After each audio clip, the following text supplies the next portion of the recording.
Somewhere on this planet, hidden beneath jungle canopies, carved into Arctic cliffs, or resting silently beneath the waves, are structures that defy everything we thought we knew about human history. They aren't just old, they're out of place, built with techniques we still can't replicate, aligned with celestial precision, or formed from materials no known civilization could have shaped. Some tower alone in isolation, untouched by time. Others stretch across continents, their origins lost to the dust of millennia. Who, or what, built them?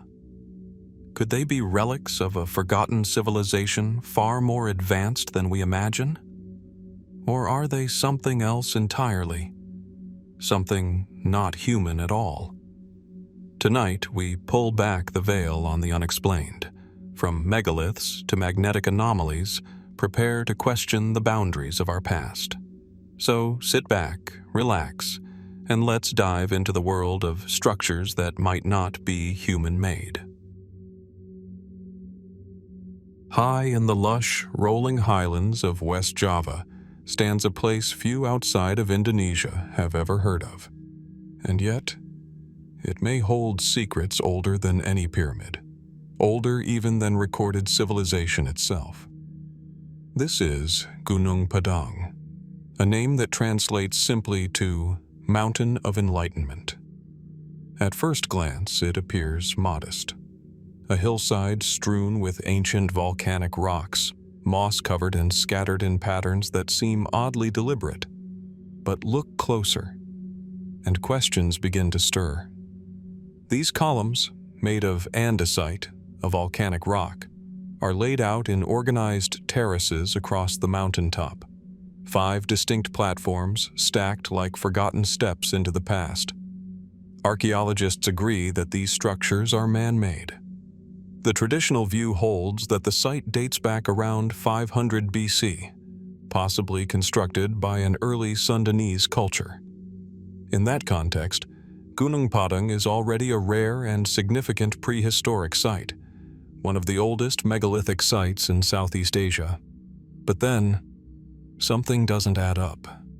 The stones themselves seem out of place.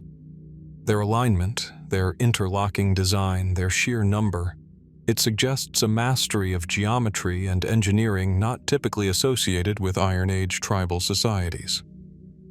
Local legends speak of a place of great power, built by ancient kings or even supernatural beings.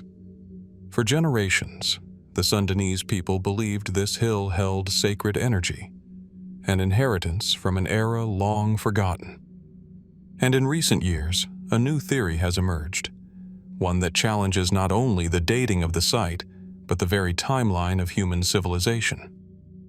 In 2011, a team led by Indonesian geologist Dr. Danny Hillman Natawidjaja began extensive surveys of Gunung Padang using ground-penetrating radar, seismic tomography, and core drilling. What they discovered beneath the surface would ignite both fascination and controversy. Beneath the stone terraces, the scans revealed multiple subterranean layers, each seemingly older than the one above it. The lowest of these levels, buried more than 30 meters deep, returned carbon-dated organic materials with an estimated age of up to 26,000 years. If verified, that would place its origins not just before recorded history, but before the end of the last ice age. Could Gunung Padang be the oldest man-made structure on Earth? Critics have challenged these claims. Some argue that the dating methods were misapplied, or that the deeper layers are natural formations misinterpreted by enthusiastic researchers. Others suggest the lower carbon samples may have been contaminated or displaced. Indonesia's own archaeological establishment has largely resisted the radical redating, preferring the established 500 BC framework. And yet, the evidence remains difficult to dismiss entirely. Dr. Natawidjaja and his team believe Gunung Padang is not just a mound with terraces, but a layered pyramid built up over many thousands of years, with each generation adding to what came before. According to this theory, an ancient civilization, now lost to time, first constructed a massive megalithic core tens of thousands of years ago. Later cultures, perhaps unaware of the site's true age, simply modified the surface. It's a compelling image, a civilization thriving at a time when mainstream archaeology tells us humans were still hunter-gatherers, struggling against the harsh climate of the last ice age. If Gunung Padang was truly built before 10,000 BC, it would require us to reimagine everything we thought we knew about the rise of human civilization. No longer a slow climb from primitive tools to complex society, but perhaps a forgotten chapter, now buried beneath soil and skepticism. Supporters of the theory point to other anomalies: the mathematical precision of the stone layouts, the star alignments, the absence of any obvious quarry nearby. How were these massive stones moved? Why does the site seem deliberately oriented to the cardinal directions? Still others venture into more speculative terrain. Was Gunung Padang a kind of observatory? A sacred site aligned with ancient cosmology? Or even, as some fringe theorists suggest, the remnants of an advanced civilization wiped out by cataclysm, echoes of a forgotten world that inspired the flood myths of every ancient culture? Or perhaps the answer lies somewhere in between. Not the work of aliens or lost empires, but of human beings, clever, capable, and far more sophisticated than we've given them credit for. Humans who built with what they had, whose understanding of the land and stars has simply been lost across the ages. For now, Gunung Padang stands in silence, as it has for millennia. A riddle carved in stone, wrapped in layers of soil and myth. The deeper we dig, the more it challenges us, not only to question the history books, but to listen to what the Earth might still be trying to tell us. Is it possible that the past is not as linear as we once believed? That history, like Gunung Padang itself, is a layered construct, each level more ancient, more mysterious than the last? The truth remains buried, waiting for us to see it. As we move from the misty highlands of West Java to the river valleys of eastern China, the mysteries only deepen.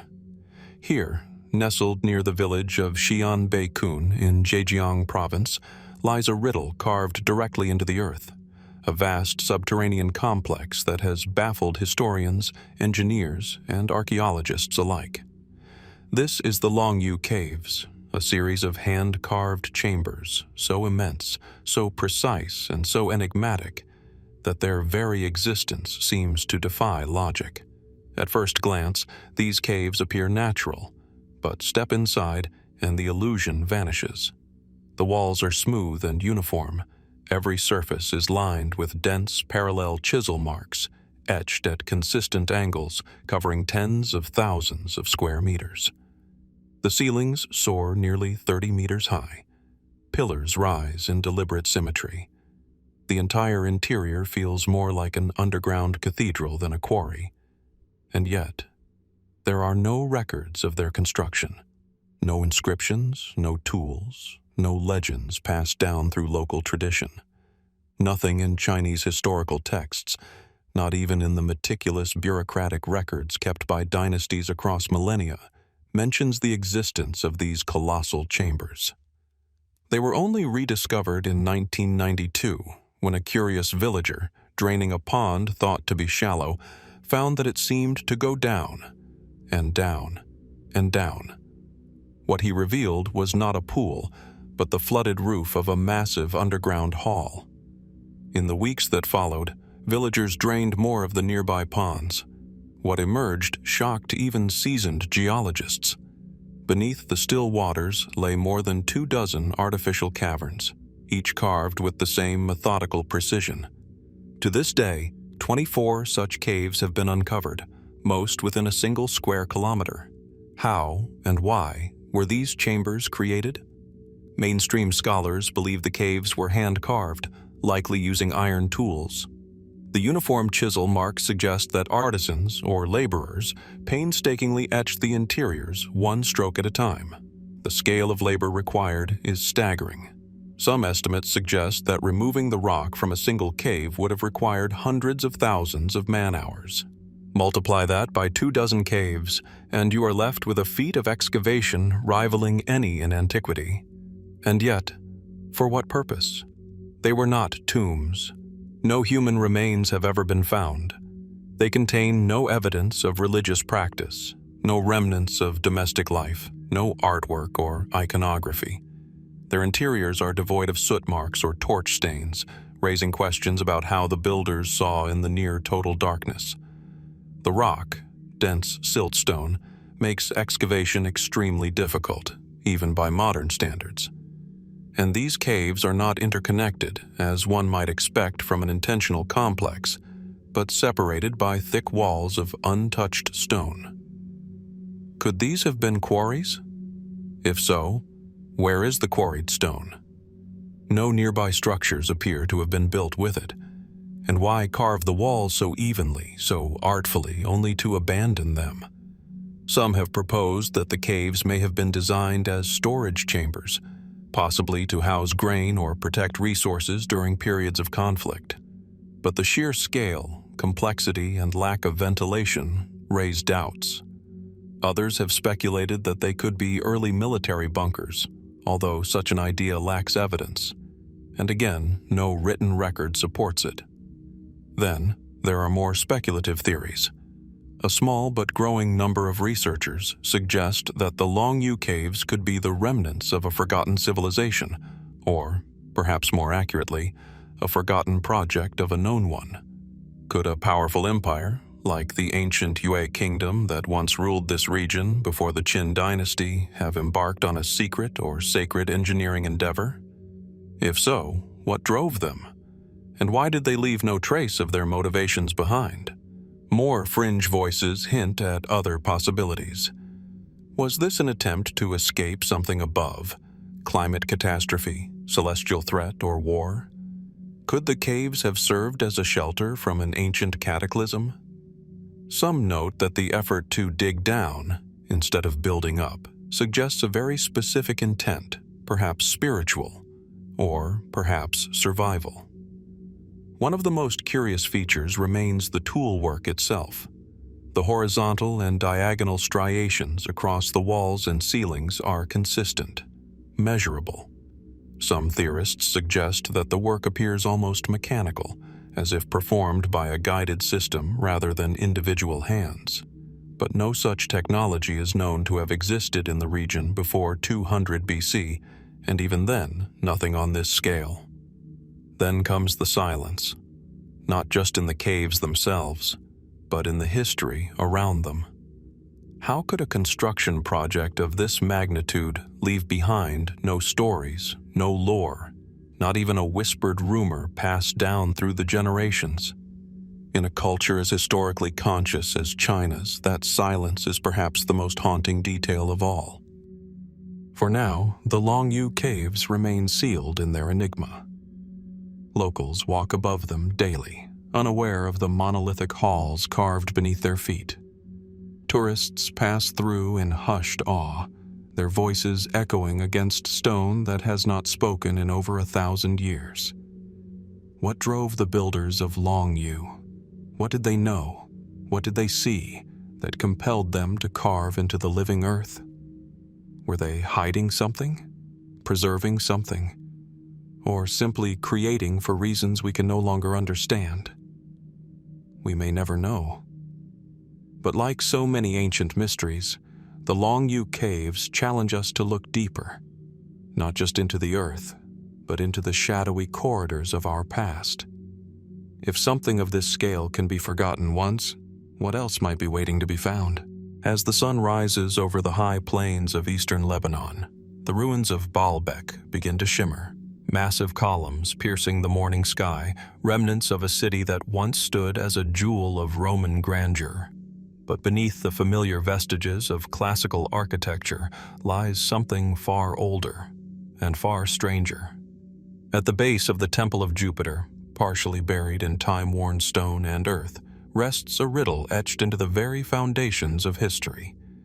These are the Trilithon stones, 3 colossal megaliths, each weighing an estimated 800 to 1,000 tons. Aligned with impossible precision, these blocks are among the largest ever used in construction anywhere on Earth. Together, they form part of the temple's podium, an immense stone platform that continues to provoke both awe and confusion. To grasp the enormity of these stones is to confront the limits of ancient engineering. Each block is roughly 65 feet long, 14 feet high, and 12 feet deep. Moved not just once, but lifted, transported, and fitted together so tightly that even a blade of grass cannot pass between them. The accepted historical account attributes the construction to the Romans in the 1st century BC, during their occupation of the region. It's true that they built the Grand Temple complex, adorning it with columns and statuary in honor of Jupiter. But even among those who accept this explanation, questions remain. Why would the Romans, masters of arches and concrete, resort to using stones of such massive size, stones that would have posed nearly insurmountable logistical challenges? And if they did move them, how? Roman cranes, as advanced as they were, had known weight limits, far below what these Trilithon stones demand. Lever systems, rollers, and ramps might have helped, but the terrain itself complicates matters.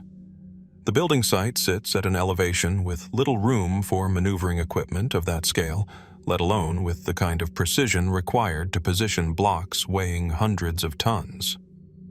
To add another layer of mystery, just a few hundred meters away lies the stone of the pregnant woman, another megalith, even larger, abandoned in the nearby quarry. It weighs over 1,000 tons, possibly more. Still connected to the bedrock, it sits unfinished, as if waiting for a technology that never came, or perhaps one that was lost. And in 2014, German archaeologists discovered yet another block beneath it, estimated to weigh more than 1,600 tons, the largest known carved stone in human history. What was the purpose of such massive stones? Were they symbolic, structural, or something else entirely? Some mainstream archaeologists propose that the Trilithon served to stabilize the podium during seismic activity, a sort of ancient anti-earthquake technology. Others suggest they may have marked a ceremonial or astronomical alignment, but none of these theories fully explain the effort involved. Simpler methods, smaller stones, and proven engineering solutions were all within Roman capabilities. So why go to such extremes?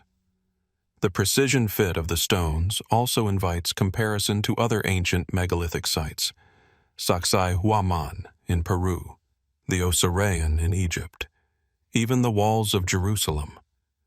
In each case, we see techniques that suggest a level of planning and execution that continues to challenge modern assumptions about ancient builders. Could the Romans have simply built upon an older foundation? It's a question that fuels one of the more intriguing alternative theories, that Baalbek's base was not constructed by Romans at all, but rather inherited, built by a far earlier civilization, long before the rise of classical empires. A lost culture, technologically adept in ways we don't fully understand. Some fringe theorists push this idea further, proposing that Baalbek's Trilithon may date back thousands of years earlier, perhaps to the pre-pottery Neolithic period or even beyond.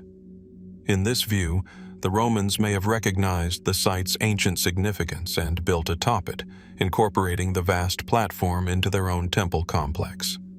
These ideas, while controversial, are not dismissed purely out of hand. The absence of inscriptions, the scarcity of quarrying evidence, and the mystery surrounding the construction methods leave space, if not for certainty, then at least for wonder. Others propose cosmological connections.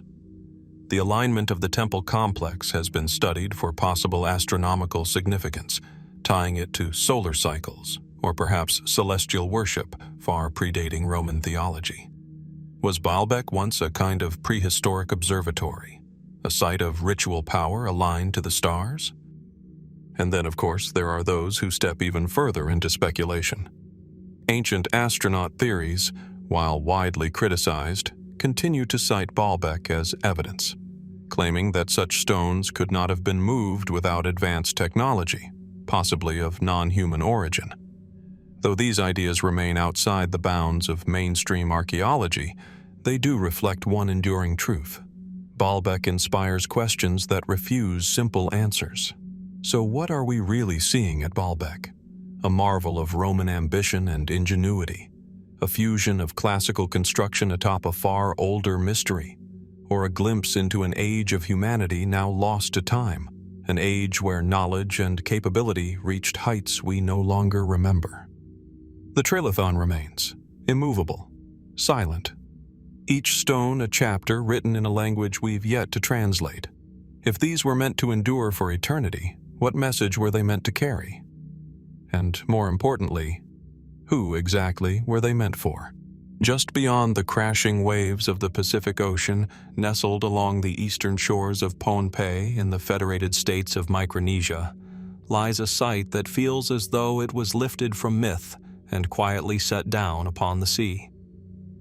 Rising from a tidal lagoon surrounded by coral reefs and tangled mangrove forests is a city built entirely on water, an ancient, megalithic complex known as Nan Madol. Stone walls rise above the surf, forming a labyrinth of narrow canals and rectangular islets. More than 90 artificial islands are connected by waterways, arranged with geometric precision across nearly 200 acres of shallow ocean. Constructed with massive basalt columns, each weighing several tons and stacked like oversized logs, Nan Madol feels like the forgotten capital of a vanished people. Silent, weathered, unyielding. For centuries, local tradition has called it the Venice of the Pacific. But unlike Venice, Nan Madol bears no trace of ironwork, brick, or European-style masonry. Instead, it was built entirely of prismatic basalt, natural hexagonal columns of volcanic rock somehow quarried, transported, and assembled in a place with no known system of wheels, cranes, or draft animals. According to mainstream archaeological consensus, construction of Nan Madol began around the 12th or 13th century AD, during the height of the Saudeleur dynasty, a centralized theocracy that ruled over Pohnpei until the early 1600s. Oral histories recount how the rulers used Nan Madol as a sacred and political center, where priests, nobles, and attendants were separated from the common population. The islands housed tombs, temples, and residences. Certain platforms were reserved for religious rituals. Others were used for food preparation or administration. And yet, the logistics remain elusive. How did the builders, using only canoes and rudimentary tools, transport tens of thousands of basalt columns from quarries miles away across open ocean and thick jungle terrain? Some stones weigh up to 50 tons, and estimates suggest the entire site contains more than 250,000 tons of stone.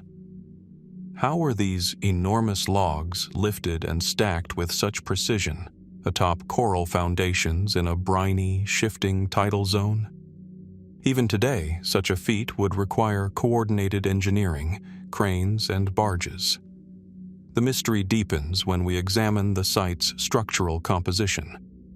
The technique of stacking the basalt in a crisscross pattern resembles forms seen nowhere else in the Pacific, and few other places on Earth. The buildings lack mortar, yet have endured centuries of erosion, earthquakes, and typhoons. Their longevity seems almost unnatural, defying the sea that constantly laps at their edges. There is also the matter of scale. Nan Madol was not a single temple or palace. It was a full-fledged city, the only one of its kind ever built in this remote corner of the ocean. And it was built on water, in a place with no freshwater source and no farmland. Why? Was it to isolate the ruling class from the people, to demonstrate power over nature, or did it serve some more symbolic or even spiritual function, something that we no longer understand? Local legend adds layers of intrigue. Pohnpeian oral traditions speak of two brothers, Olosopa and Olisipa, who arrived from a distant land, bringing with them knowledge of stonework and sorcery. It was they, the legends claim, who first constructed Nan Madol, levitating the massive stones into place with chance and magic. After their deaths, the Saudeleur lineage took over, ruling with divine authority until they were overthrown by a foreign warrior who emerged from the west. To some, these stories are just myths. To others, they are echoes of real events now obscured by time. Could the founders of Nan Madol have come from an older culture, one now lost beneath the waves? Might there have been a precursor civilization that influenced megalithic building techniques across the Pacific, from Easter Island to Tonga to Pohnpei? In recent decades, more speculative theories have taken root. Some researchers have suggested that Nan Madol may be far older than traditionally believed. Submerged structures off the coast of Pohnpei hint at the possibility of earlier phases of construction, perhaps built during periods of lower sea levels, long before the Saudeleur. Others see in Nan Madol the distant shadow of a forgotten continent. The idea of Mu, a hypothetical sunken landmass once proposed by 19th century theorists, has found new life among fringe researchers who argue that the Pacific may conceal evidence of a vanished world, a civilization that once connected Asia and the Americas before the rise of modern cultures. These ideas, while widely dismissed by academic consensus, continue to stir debate and inspire investigation. And then, there are those who simply ask, could Nan Madol have been built with knowledge now lost? Engineering principles, maritime expertise, or cultural practices that existed outside the dominant narratives of history? If so, what caused this knowledge to vanish? And why are there no written records, no tools, no inscriptions to explain how this waterborne city came into being? In the end, Nan Madol raises more questions than answers. It stands not just as a ruin, but as a reminder of the complexity, ingenuity, and mystery that ancient human societies were capable of. Or perhaps of something else entirely. Is Nan Madol a product of known hands, working under unknown conditions? Or does it represent a deeper, older legacy, one we have yet to uncover? The tide continues to rise and fall over the basalt walls. Seabirds call out across the lagoon. The canals remain quiet, their waters dark, concealing what lies below. And still, the question lingers. What secrets sleep beneath the waves of Nan Madol? Off the southwestern coast of Japan, where the East China Sea fades into the vast blue expanse of the Pacific, the island of Yonaguni sits at the edge of the known world. Remote, windswept, and ringed with rugged cliffs, it marks the westernmost point of the Japanese archipelago. But just beneath its surrounding waters, hidden beneath currents and coral, lies one of the most debated underwater discoveries of the modern era. Submerged at a depth of roughly 25 meters, the Yonaguni monument emerges from the ocean floor like the remnants of a lost stone city. Vast, angular, and eerily symmetrical, it appears at first to be a natural rock formation. But as divers approach, the geometry becomes difficult to ignore. Massive terraces descend in regular steps. Right angles stretch across its flanks. Sharp-edged platforms, broad flat surfaces, and seemingly deliberate channels appear carved into the stone. Some sections resemble staircases, others hint at plazas or roads, and still others suggest structures that once stood above the waves, only to vanish beneath them, perhaps thousands of years ago. Discovered in 1986 by a local diver exploring for hammerhead sharks, the monument quickly sparked interest among geologists, archaeologists, and theorists alike. Measuring over 100 meters in length and rising nearly 25 meters in height, the formation seems too precise, too ordered, to have been shaped by nature alone. Or is it? Geologists familiar with the region note that the Yonaguni Formation is composed of sandstone and mudstone, materials prone to fracturing along horizontal and vertical planes. In an area known for seismic activity, it's not unreasonable to suggest that tectonic forces could have split and shifted the rock into these striking patterns over time. Wind and wave erosion, combined with submarine landslides, might have further shaped its contours, creating the illusion of man-made architecture. But others are not so easily convinced. Foremost among them is marine geologist Masaki Kimura, who spent years surveying and mapping the structure. Kimura argues that certain features, what he describes as roads, walls, a large staircase, and even a pyramid-shaped structure nearby, display a level of complexity and planning inconsistent with natural formation. He has pointed to marks on the stone that resemble tool work, and to what he believes may be rudimentary carvings or symbols etched into certain surfaces. More intriguingly, he places the date of submergence around 10,000 years ago, suggesting that if Yonaguni is artificial, it would have been constructed during the last ice age, when sea levels were dramatically lower and the area around modern Yonaguni would have been dry land. That would place its origin somewhere between 8,000 and 10,000 BC, thousands of years before the rise of Mesopotamia, Egypt, or the Indus Valley. In other words, if the Yonaguni monument was built by human hands, it would represent a complete rethinking of the timeline of civilization. But such a claim comes with steep challenges. There is, to date, no associated evidence of an advanced culture from that period in Japan. No tools, no pottery, no known settlements that would suggest a society capable of constructing massive stone monuments. And critics argue that the features interpreted as stairs or roads may simply be the result of natural jointing, common in sandstone formations across the world. They caution against projecting human intent onto a geological canvas shaped by forces we don't yet fully understand. Still, the questions linger. At one section of the monument, a flat platform extends outward, bordered by what some describe as a ceremonial walkway.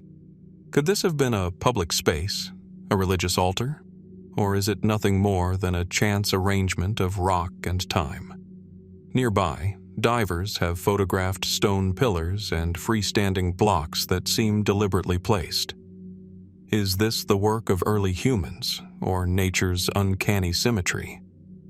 Some even speculate that Yonaguni may be the last visible remnant of a much larger, sunken complex. Supporters of this view point to other submerged formations off the coasts of Okinawa and Taiwan, structures that, while less defined, seem to echo the same angular architectural qualities. Taken together, could these be the scattered ruins of a lost coastal civilization swallowed by rising seas at the end of the Ice Age? Others reach further still. Ancient texts from Asia speak of sunken lands and drowned cities. Could Yonaguni be part of the inspiration behind these myths? Echoes of Lemuria, Mu, or other long-dismissed continents lost beneath the waves? While such ideas remain speculative at best, they reflect a deeper uncertainty, an acknowledgement that we still know very little about our prehistoric past. And yet, perhaps the greatest mystery of Yonaguni is not whether it was carved by human hands, but how easily it challenges our assumptions. If natural, it reveals how little we understand the complexities of undersea geology. If artificial, it demands a radical reassessment of human history. Either way, the site refuses to offer easy answers. There are no inscriptions to translate, no datable artifacts to analyze, just silent stone shaped by time or will, or both, and the slow movement of the sea. visibility beneath the water can change in an instant. In one moment, the monument emerges with stark clarity. In the next, it disappears into murky shadows, as if hiding its secrets once again. So, we're left to wonder, what lies beneath the currents of time, waiting to be uncovered? Could Yonaguni be the key to an earlier chapter of human civilization, one that predates everything we thought we knew? Or is it simply a trick of the earth, a natural sculpture formed through eons of pressure, erosion, and upheaval? The answer, for now, remains submerged, quiet, unresolved. And perhaps that's what makes it so compelling. Beneath the quiet streets of Paola, a small town on the Mediterranean island of Malta, lies a structure unlike anything else in the ancient world. Hidden beneath the surface, carved entirely from solid limestone, is a sprawling subterranean complex shrouded in silence and mystery, the Hypogeum of Saflieni. At first, it is difficult to imagine that such a place exists below an ordinary modern neighborhood. But step inside, and the air shifts. The light dims. The walls seem to absorb sound, inviting a hushed reverence. Winding passageways give way to chambers and sanctuaries, some round, others oval or sharply geometric, each connected with deliberate symmetry. The deeper one descends, the more the boundary between the physical and the metaphysical seems to blur. This is no ordinary cave. Archaeologists date the construction of the Hypogeum to approximately 3,300 to 3,000 BC, placing it within Malta's prehistoric temple building period. At 3 levels deep, the structure descends over 10 meters underground. It was not dug randomly, but carved with care, layer by layer, space by space, into a vast necropolis and possible ceremonial center. Estimates suggest it once housed the remains of over 7,000 individuals, their bones carefully arranged in niches and chambers, surrounded by red ochre-painted walls and intricately carved stone motifs. And yet, questions persist. How did a prehistoric people, with no metal tools and no written language, carve such a vast and precise monument beneath the ground? The stone is hard, the chambers refined, the ceilings curve with intentional smoothness. Some areas appear acoustically tuned, engineered to reverberate sound at specific frequencies. One chamber in particular, the so-called oracle room, produces a haunting acoustic resonance when a voice is projected within it, especially male voices between 95 and 120 Hz. The sound travels through the stone and seems to hum across the entire complex. Some researchers suggest it was designed to amplify chants or ritual incantations, perhaps to induce altered states or to connect with something beyond. But how could Neolithic builders have understood acoustic properties with such precision? Was it a matter of chance, or did they possess a knowledge that has since vanished? The artistry within the Hypogeum deepens the mystery. Spirals, honeycomb patterns, and animal imagery adorn the walls, symbols that echo motifs found in other Maltese megalithic temples above ground, such as Hagar-Chim and Menajdra. Yet none of those sites match the Hypogeum in complexity or concealment. This was not meant to be seen by many. It was hidden, protected, perhaps even sacred in ways we can no longer comprehend. Some scholars believe the Hypogeum was used in a cyclical fashion, a place for both the living and the dead, a sanctuary of transition where rituals of passage, healing, or rebirth may have occurred. Others see it as a kind of underground temple, a womb of stone carved into the earth to mimic the mysteries of life and death. The niches, the architecture, even the layout, all seem to suggest symbolism that reached beyond the material. But no definitive records exist. No texts. No direct evidence of the beliefs or knowledge systems that might explain such devotion to subterranean design. What survives are impressions, half-formed ideas, echoes in stone. And then, there are the stranger reports. During early excavations in the early 20th century, workers reportedly discovered elongated skulls, human remains with abnormal cranial shapes, unlike typical skulls found elsewhere in the region. These remains were once displayed in Malta's National Museum of Archaeology, but over the decades, most have vanished from public view with little explanation. Whether natural variation, ritual deformation, or something else entirely, the topic remains highly contested and curiously under-researched. Visitors and researchers alike have spoken of the Hypogeum's peculiar effect on the senses, a feeling of timelessness, disorientation, a distinct shift in perception when moving through its lower levels. Is this the psychological response to confined space, or was it part of the intended experience, a crafted environment meant to alter human consciousness? Some theorists propose that the Hypogeum may not have been built solely by the Neolithic Maltese.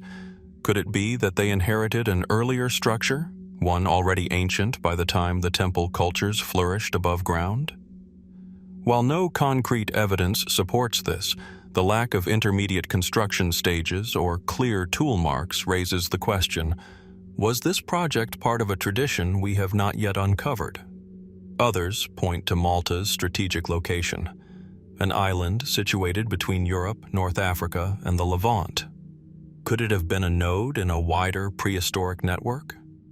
A ceremonial hub linked to other enigmatic sites such as Göbekli Tepe, Baalbek, or even the Egyptian Nile Valley? And then there are the more speculative interpretations, ideas that speak not to facts, but to possibilities.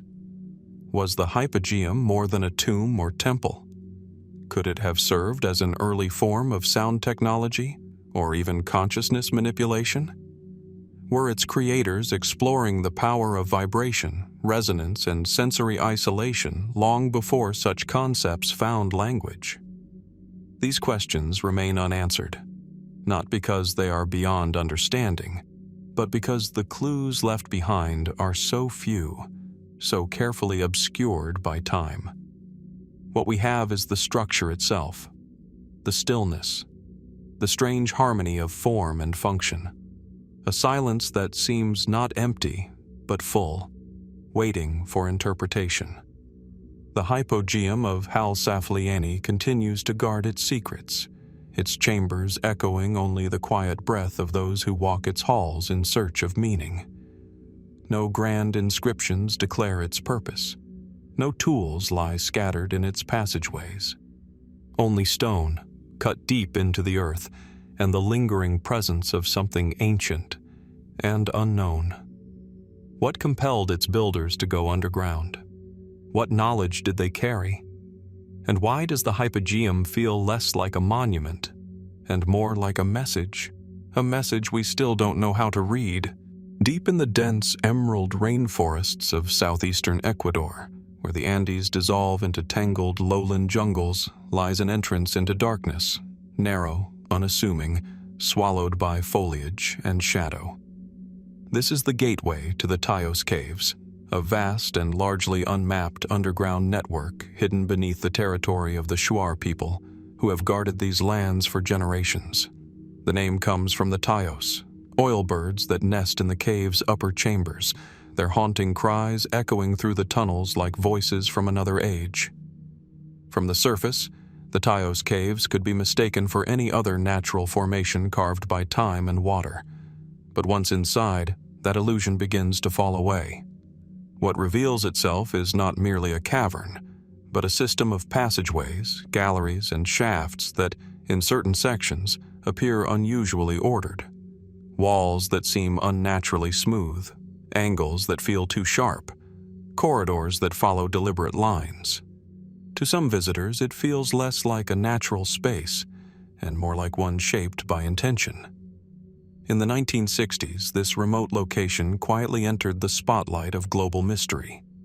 Reports began to circulate, fueled by accounts from Argentinian-Hungarian explorer Juan Morix, who claimed to have discovered something remarkable deep within the caves. Something that, if true, could rewrite the understanding of human history in South America. According to Moritz, the caves held metallic books, thin, engraved sheets made of unknown alloys, inscribed with what he believed were symbols from an ancient and possibly extraterrestrial civilization. He described vast halls and polished chambers, metallic artifacts, and statues of non-indigenous features, all of which, he asserted, were part of a vast underground archive, preserved in secret by an unknown intelligence long before recorded history began. Moritz even claimed he had signed a notarized affidavit attesting to the discovery, though the location of the metallic library was never revealed, and no independent verification ever confirmed its existence. The intrigue only deepened in 1976, when a team led by British explorer Stanley Hall and accompanied by none other than astronaut Neil Armstrong, conducted a major expedition into the Taos Caves. The mission was scientific and diplomatic, involving collaboration with the Ecuadorian military and local Shuar guides. It marked one of the most ambitious cave explorations of the time, but publicly, the findings were modest. Geological surveys, biological studies, and the mapping of several kilometers of caverns. No metallic library was reported, no artifacts disclosed. And yet, speculation continued to swirl around what may have been left unsaid. Why would a figure like Armstrong, a man whose name is synonymous with the frontier of human achievement, join an expedition into a remote cave system with such limited scientific payoff? Was it simply adventure? Or was there something more? Mainstream geologists describe the Taos Caves as a product of natural erosion, limestone formations sculpted over millions of years by underground rivers, tectonic shifts, and mineral dissolution. Their explanation aligns with physical evidence: the rock types, the presence of fossilized remains, the natural fracture lines. And indeed, many parts of the cave system reflect this randomness: collapsed ceilings, jagged openings, water-slicked walls. But not all of it. Some of the chambers exhibit flat, right-angled planes that suggest, at the very least, unusual geological processes. In rare spots, the walls are nearly vertical, forming sharp corners between floor and ceiling. Blocks of stone appear stacked or segmented, almost like masonry. Could this be an illusion? Geological coincidence mimicking human design? Or do these signs hint at a different origin?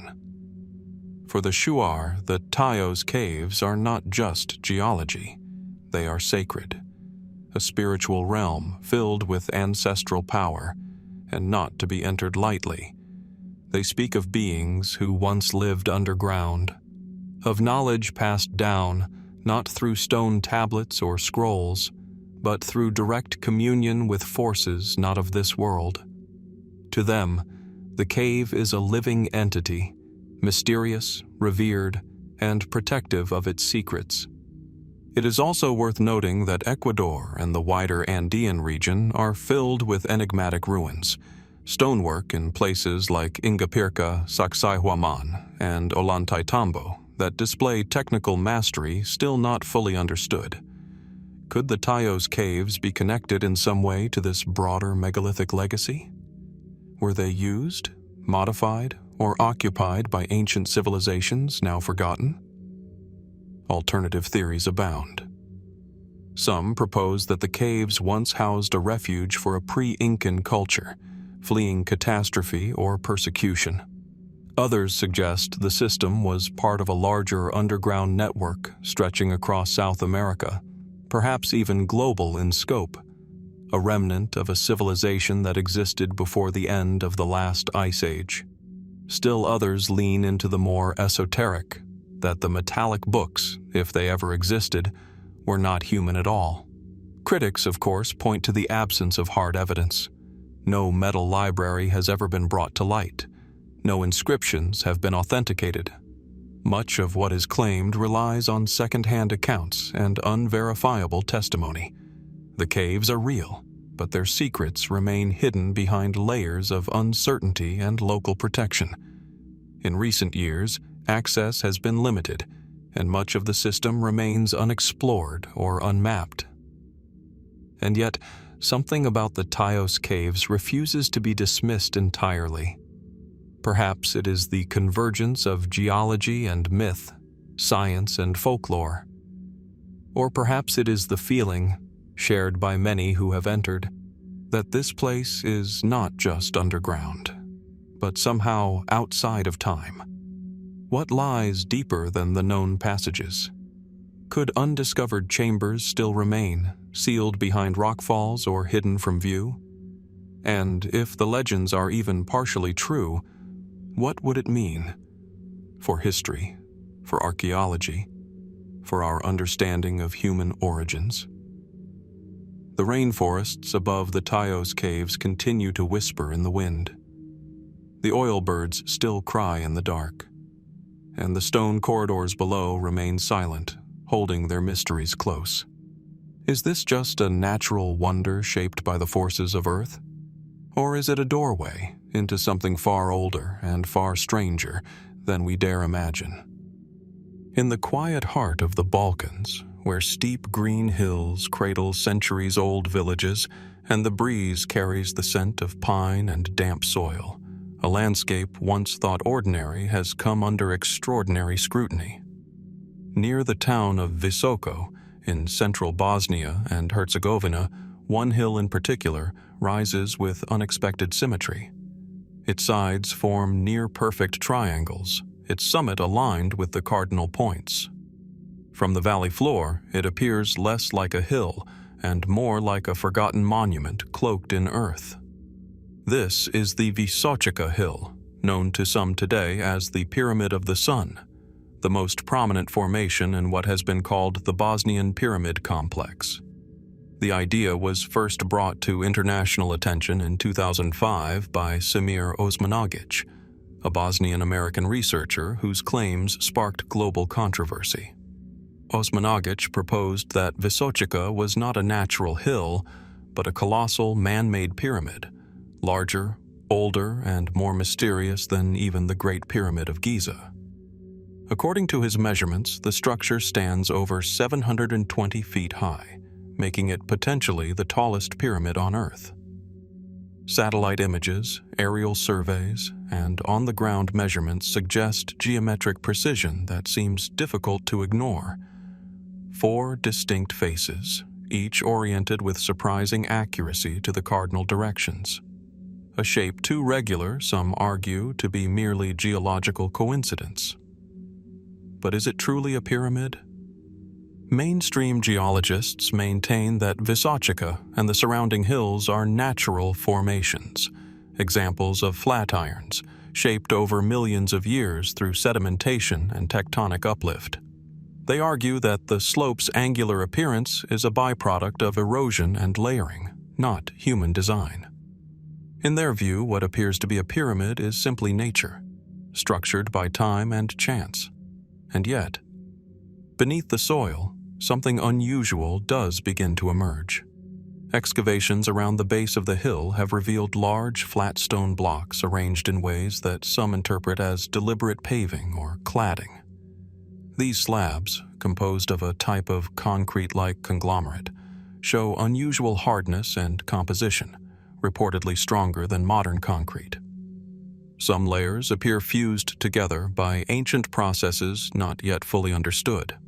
Further beneath the surface lies an intricate network of underground tunnels, known as ravne tunnels, discovered and expanded over the last 2 decades.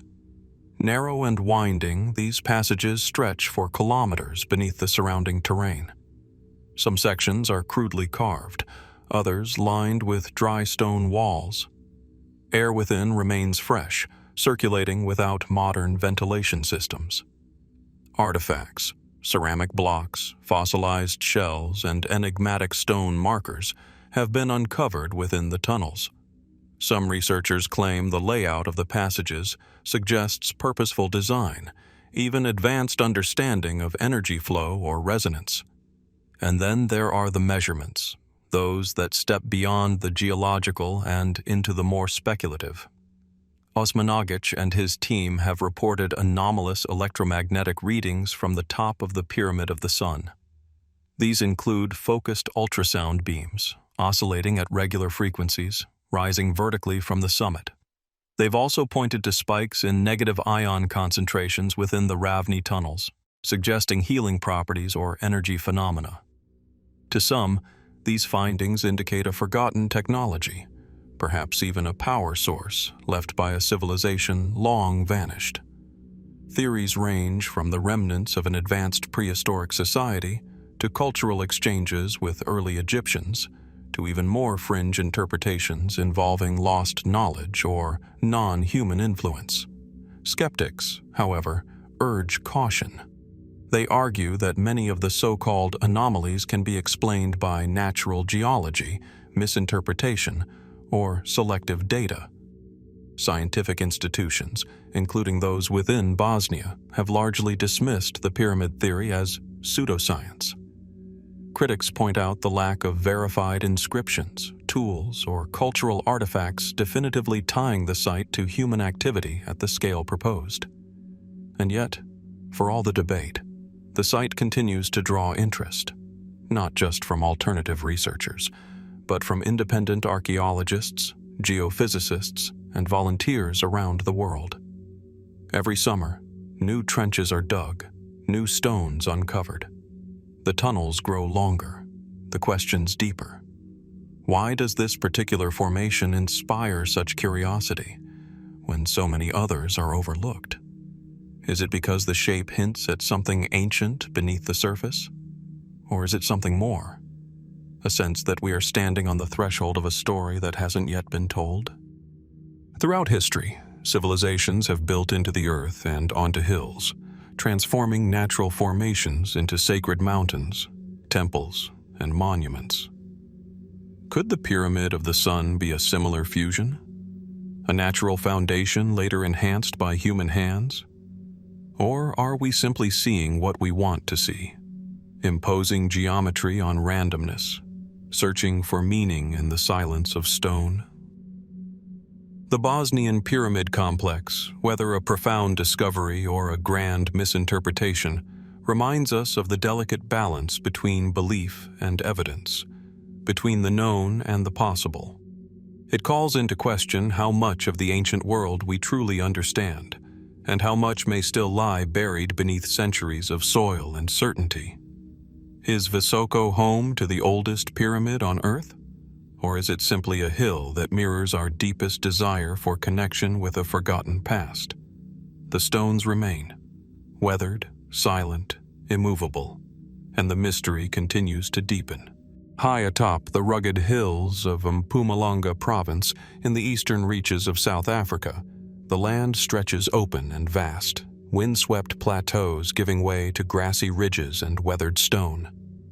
The terrain is ancient, bearing the deep silence of time itself. Here, near the edge of a dramatic escarpment overlooking the valley below, a ring of standing stones rises unexpectedly from the earth, scattered yet aligned, weathered yet deliberate. This is what some have called Adam's Calendar, a mysterious megalithic site that has sparked equal parts fascination and controversy. To the casual observer, it might seem little more than a disordered group of stones, half buried and lichen-covered. But to others, it is something much more. A structure that might predate written history by tens of thousands of years. The site came to broader attention in 2003, when pilot Johan Heine, while searching for a lost hiker, noticed the circular arrangement from the air. Curious about the symmetry, he landed and began to investigate. What he found, and what others would soon explore, was a complex array of monolithic stones, some weighing several tons, with two central upright dolomite rocks standing like sentinels at the heart of the circle. Over time, this central pair would be dubbed the calendar stones, as researchers claimed they aligned with the solstices and equinoxes, functioning as a kind of ancient solar observatory. Some proponents assert that the site, when viewed from the right vantage point, marks the movement of the sun across the horizon with striking precision, casting shadows and aligning with specific points at particular times of the year. A calendar, carved not in wood or clay, but in stone and sky. Mainstream archaeology, however, views the site differently. It has not been officially dated, nor widely studied in academic circles. Most scholars attribute the formation to natural geological processes or to more recent human activity, perhaps livestock enclosures, or rudimentary stone kraals used by early settlers or herding cultures. Without definitive evidence, no inscriptions, tools, or artifacts recovered in situ, it remains difficult to verify the site's original purpose.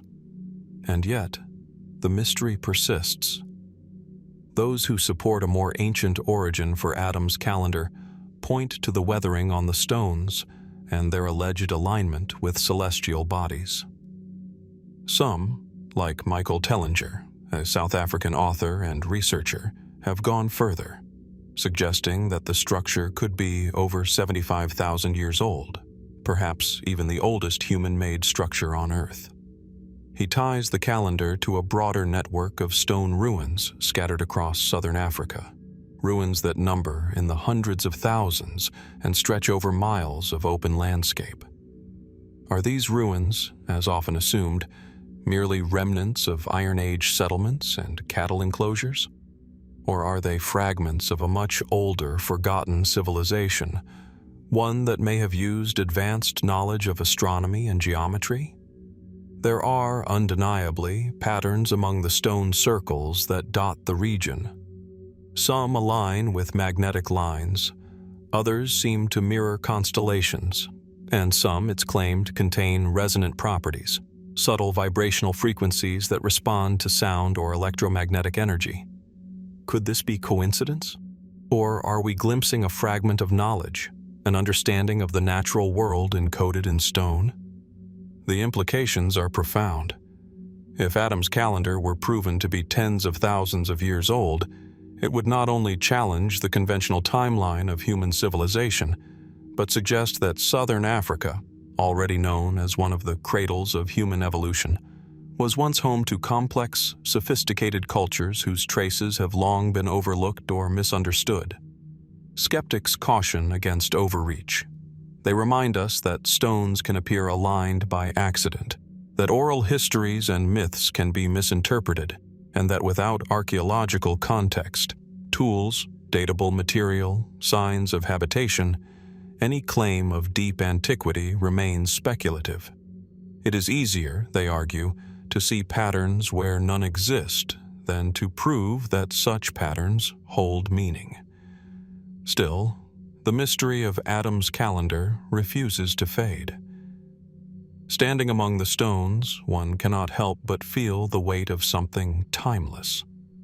The air is thin, the silence total. The stones, whether shaped by human hands or natural time, bear witness to ages we no longer understand. No carvings explain their purpose, no texts recall their builders. And yet, their presence feels intentional. What kind of people would build a calendar from the earth itself? What knowledge would they have needed to mark the heavens in this way?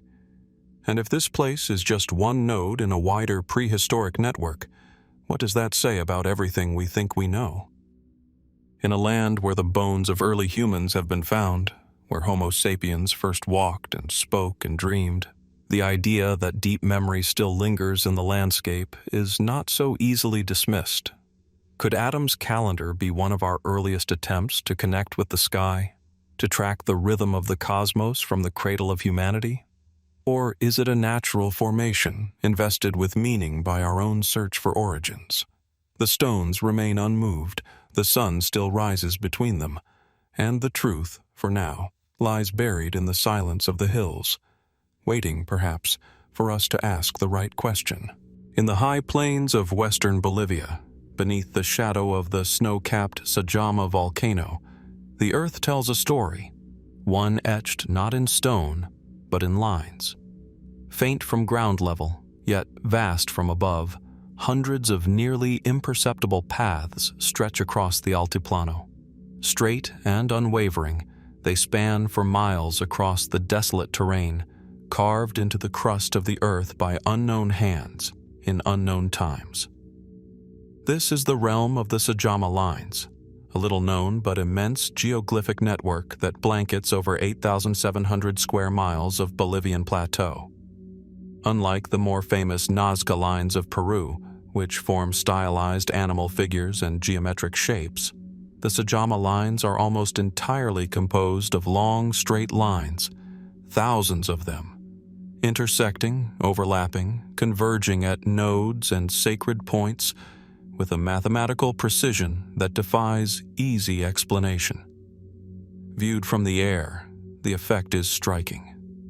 The landscape appears like a giant circuit board, or the faint scars of a civilization long erased.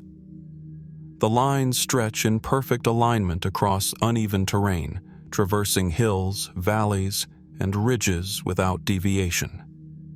Some extend for as much as 12 miles in an unbroken path. There are no wheel ruts, no visible tools, no monuments accompanying them. Just lines. Quiet, ancient, persistent. Who made them? And why?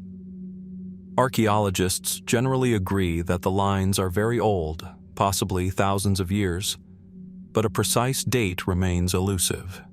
They are believed to have been created by the Aymara people or their ancestors, perhaps as a form of ritual landscape architecture. By scraping away the dark volcanic topsoil to reveal the lighter-colored earth beneath, the lines were etched with minimal tools, likely just stones or wooden implements. It was a labor-intensive process, requiring generations of work. And yet, despite their scale, the lines remain largely unknown to the outside world. Scholars have suggested that the Sajama lines served as ceremonial pathways, routes for pilgrims moving between wakas, or sacred shrines, many of which still exist across the region. The intersections and hubs where lines converge often align with ancient burial towers known as cholpas, or the remains of ritual sites. Some researchers see the lines as a physical manifestation of a spiritual map, connecting the living to the divine, the earthly to the celestial. But questions remain. The sheer number and precision of the lines are staggering. In some areas, they form tight grids that suggest advanced planning. How could such a feat be achieved without modern surveying equipment? How were such perfectly straight paths maintained over such distances, across a landscape so unforgiving and irregular? Were these alignments intuitive or guided by some now lost system of knowledge? Some believe that astronomy played a role. Could the lines have aligned with the movements of the sun, the stars, or significant celestial events? If so, they may have functioned not just as ceremonial walkways, but as a giant astronomical calendar inscribed into the land itself. Others point out the similarities between the Sajama lines and sacred geometry, arguing that they may encode symbolic or energetic principles unknown to modern science. From this perspective, the lines are more than functional. They're metaphysical, acting as conduits for spiritual energy, resonating with the natural frequencies of the earth.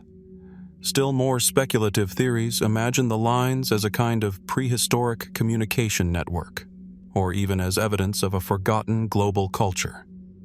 Could the builders of the Sajama lines have been connected to those who carved similar geoglyphs in other corners of the world? Across Peru, Australia, Kazakhstan, and the American Southwest, linear and geometric ground patterns persist, quiet echoes that hint at shared knowledge or shared intent. But unlike many of those geoglyphs, the Sajama lines were not created to be seen from above. There are no elevated platforms nearby, no evidence that their full form was ever intended for visual appreciation. This leads to an unsettling possibility.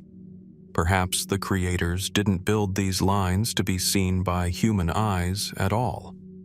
Were they meant for the gods? For the spirits of the land and sky? Or did they serve another purpose entirely, one we've yet to decipher? Complicating matters is the relative scarcity of academic attention the site has received. Despite being one of the largest artworks or land modifications on Earth, the Sajama lines remain under-researched, with few detailed surveys or conservation efforts. The dry climate has preserved them for centuries, but modern development, mining, and road construction threaten to erase what may be one of the most significant prehistoric landscapes in existence. Yet even now the lines endure. They endure despite erosion, despite time, despite the loss of the oral traditions that might once have explained them. They crisscross the land like veins, like memory.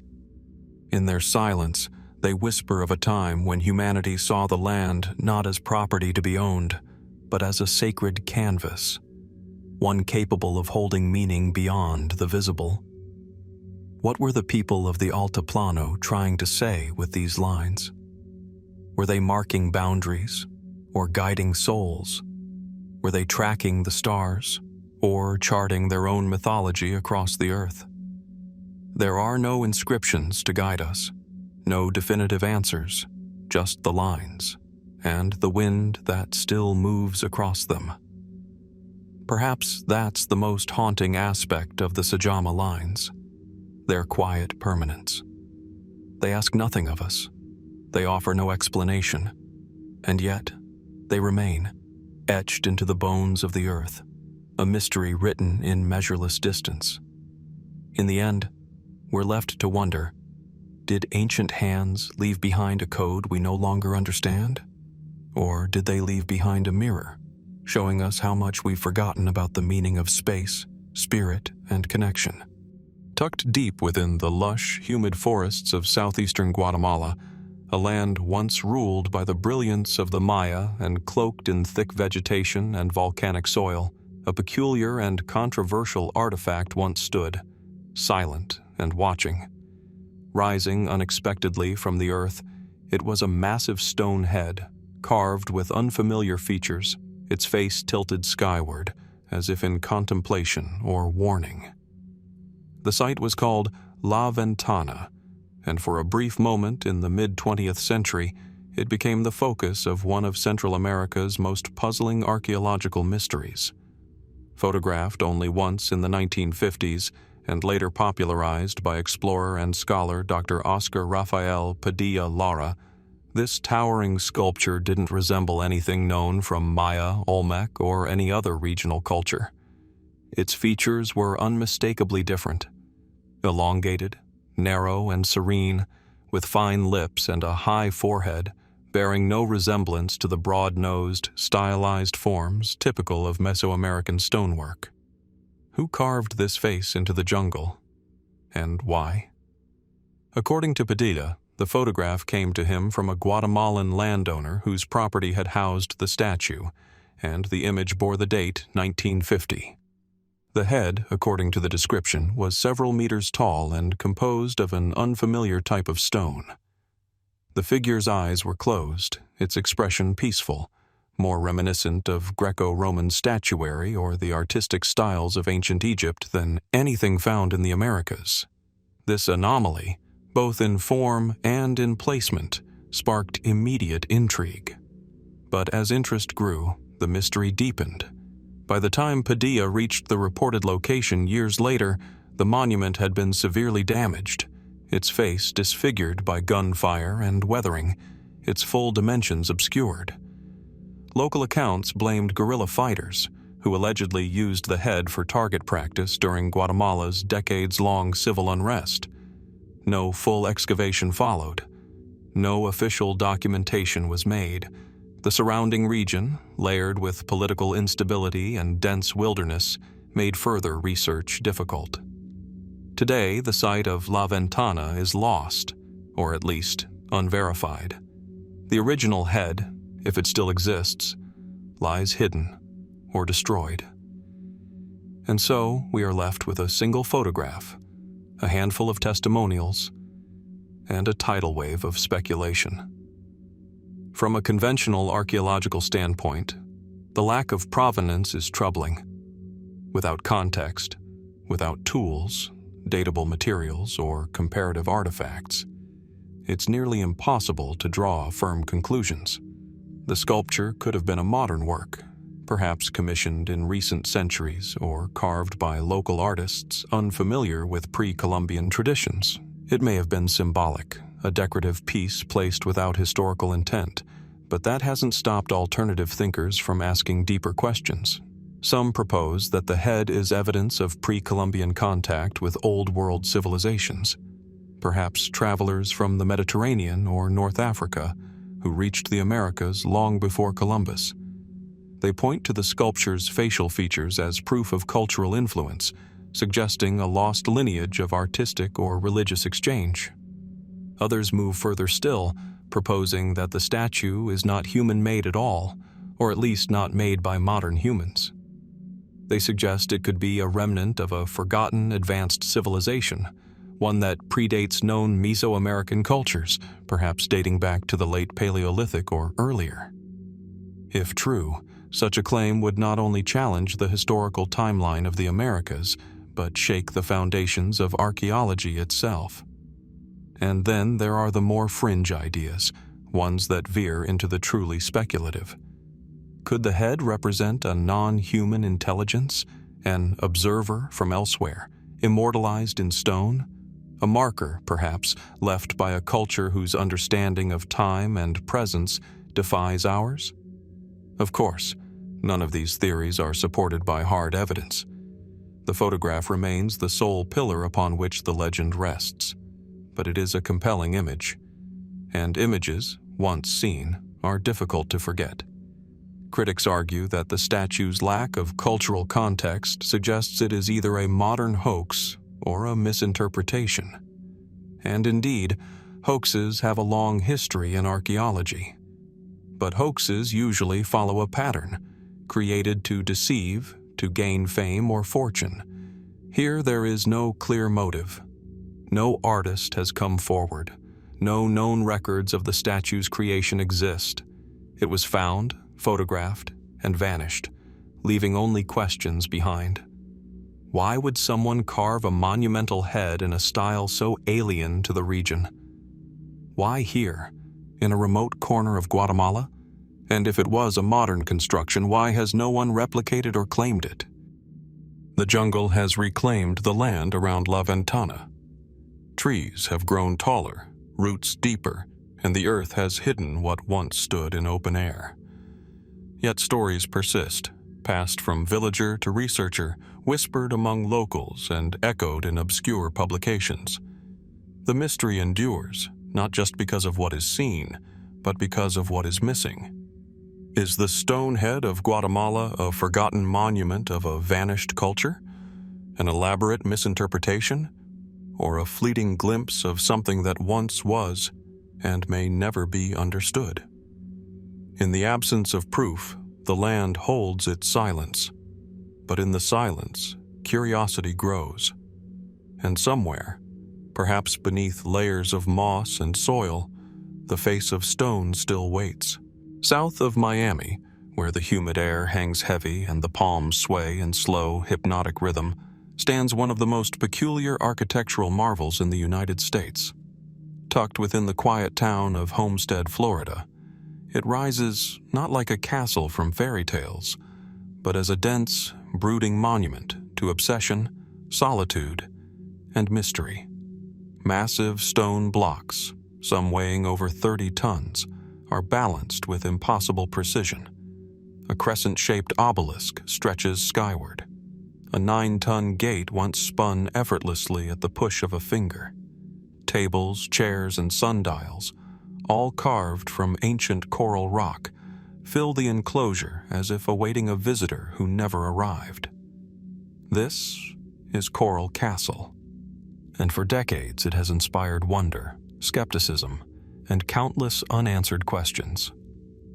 At the heart of this enigma is a man, Edward Leedskalnin, a reclusive Latvian immigrant with no formal training in engineering or architecture. Barely 5 feet tall and weighing just over 100 pounds, Leedskalnin single-handedly quarried, transported, and sculpted over 1,100 tons of oolitic limestone. He worked in secret, mostly at night, using handmade tools and a quiet, methodical process he never shared. When asked how he accomplished such a feat, his response was cryptic: "I have discovered the secrets of the pyramids." The Coral Castle, originally named Rock Gate Park, was started in the 1920s and completed, if it can ever be said to be completed, over the span of 28 years. Leedskalnin claimed he built it as a tribute to his lost love, a woman he called his Sweet 16, who had left him just one day before their wedding. This romantic origin lends the site a haunting beauty, but it is the mechanics of its creation that continue to baffle engineers and observers alike. How did one man, without heavy machinery, manage to cut, move, and position such immense stones with such precision? The official explanation holds that Leedskalnin used basic leverage, tripods, and pulleys. Photographs from the time show simple contraptions: wooden A-frames, chains, and hand tools. Yet the sheer mass of the blocks and the delicacy with which they were placed, some forming walls without mortar that remain tightly fitted to this day, raises doubts about whether simple tools can account for such work. Many point to the balance of the revolving gate, so perfectly aligned that it spun with a touch. When it stopped working decades later, modern engineers using cranes and precision instruments struggled for days to repair it. Was Leedskalnin simply a master of applied physics, his genius misunderstood and underestimated? Or did he, as he hinted, uncover a form of knowledge that has since been lost? Some researchers believe he understood and harnessed magnetic resonance, or that he tapped into telluric energy, natural electromagnetic currents within the Earth.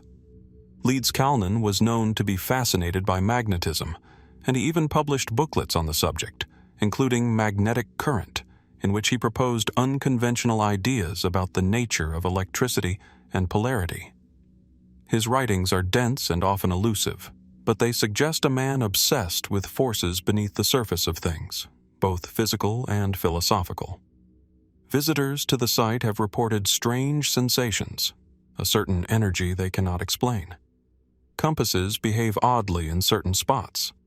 Some theorists suggest that Leedskalnin aligned Coral Castle according to astronomical principles, noting that some structures mark solstices and equinoxes with uncanny accuracy. The site, they argue, is more than a monument. It's a device, a cosmic observatory, or perhaps even a map. And then there are the more speculative ideas. Some fringe researchers propose that Leedskalnin rediscovered a technology once used by the builders of the Great Pyramids, or perhaps even something older. A method of moving heavy stone using acoustic levitation, anti-gravity, or other lost principles.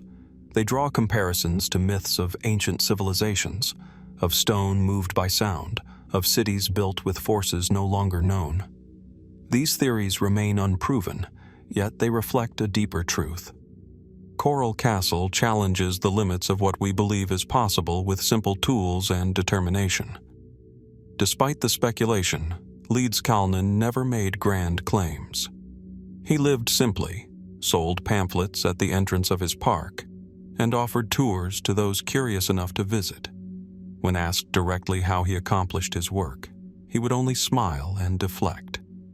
He died in 1951, taking his secrets with him. Today, Coral Castle stands as he left it. The gate no longer spins, but the stones remain unmoved. Tourists walk among the massive structures, marveling at their symmetry and scale. Children sit in the stone rocking chairs. Visitors pose beside the heart-shaped table. But few leave without asking the same lingering questions. How? And why? Is Coral Castle simply the work of a lonely man driven by love and mathematical genius? Or is it something more? A subtle message carved into the earth, echoing with knowledge we've yet to understand? The monument does not answer. Its stones are silent, just as Leedskalnin intended. But in their silence, they speak volumes about the persistence of mystery, the nature of invention, and the thin veil that sometimes separates what is known from what is possible. As the sun sets over the coral walls, casting long shadows across the intricately carved shapes, the question lingers in the warm Florida air. What did Edward Leedskalnin really discover? And how much of it have we already forgotten? High in the rugged Andean highlands of southern Peru, where the air thins and the silence becomes almost physical, a strange formation emerges from the arid, ochre-colored earth. At first glance, it appears natural, a weathered outcrop of stone shaped by wind and time. But as you draw closer, angles sharpen. Symmetry emerges. Lines that seem too deliberate to be the work of erosion begin to reveal themselves. Towering above the sparse landscape, partially buried beneath centuries of sediment and moss, a massive stone figure gazes across the valley with an eerie, unblinking stillness. Locals have called it La Esfinge Andina, the Sphinx of the Andes. Located in the remote Carabaya mountain range of southeastern Peru, this mysterious monolith has sparked quiet fascination among independent researchers, hikers, and those few archaeologists who have dared to venture beyond the well-mapped ruins of Incan and pre-Incan civilizations. The figure, partially humanoid and partially leonine, appears carved into the mountainside itself, with a block-like head, sloping shoulders, and a suggestion of a seated form, eerily reminiscent of its better-known counterpart on the Giza Plateau in Egypt. Is this resemblance coincidence? Or does it hint at something older, something global? The Sphinx of the Andes remains largely unstudied by official institutions. It does not feature prominently in mainstream archaeological literature, and there are no inscriptions, no verified excavations, no formal carbon dating to help place it in time.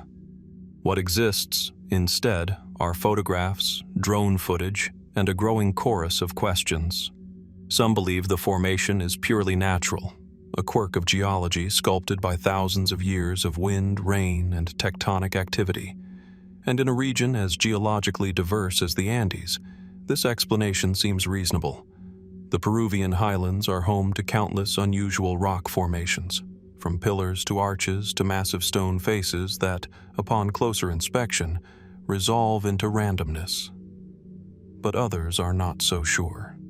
They point to the symmetry of the form, the angular features of the head, the apparent alignment of its gaze toward specific celestial or geographic markers. Some researchers claim that the Sphinx is oriented toward the solstice sunrise, or that it forms a line of sight with nearby sacred sites, such as the enigmatic towers of Silistani or the megalithic blocks of Pumapunku in neighboring Bolivia. Could this be evidence of an ancient knowledge of astronomy, one carved into the earth itself? Supporters of the artificial origin theory note that ancient Andean cultures, including the Tiwanaku and the pre-Incan Pucara, possessed remarkable skill in shaping stone. They built platforms and temples with blocks so finely cut and fitted that modern engineers still puzzle over their methods. Could the Sphinx of the Andes represent an earlier, lost phase of this tradition, perhaps even predating the rise of Andean civilizations altogether? Some go further, suggesting the monument may be tens of thousands of years old, dating back to a time before the end of the last ice age, before history as we know it began. They cite the weathering patterns on the stone, the accumulation of soil and plant matter, and its sheer scale as clues pointing to deep antiquity. Fringe theorists draw comparisons between this Andean monolith and ancient structures across the globe. The Egyptian Sphinx, the Moai statues of Easter Island, the Baalbek Trilithon in Lebanon.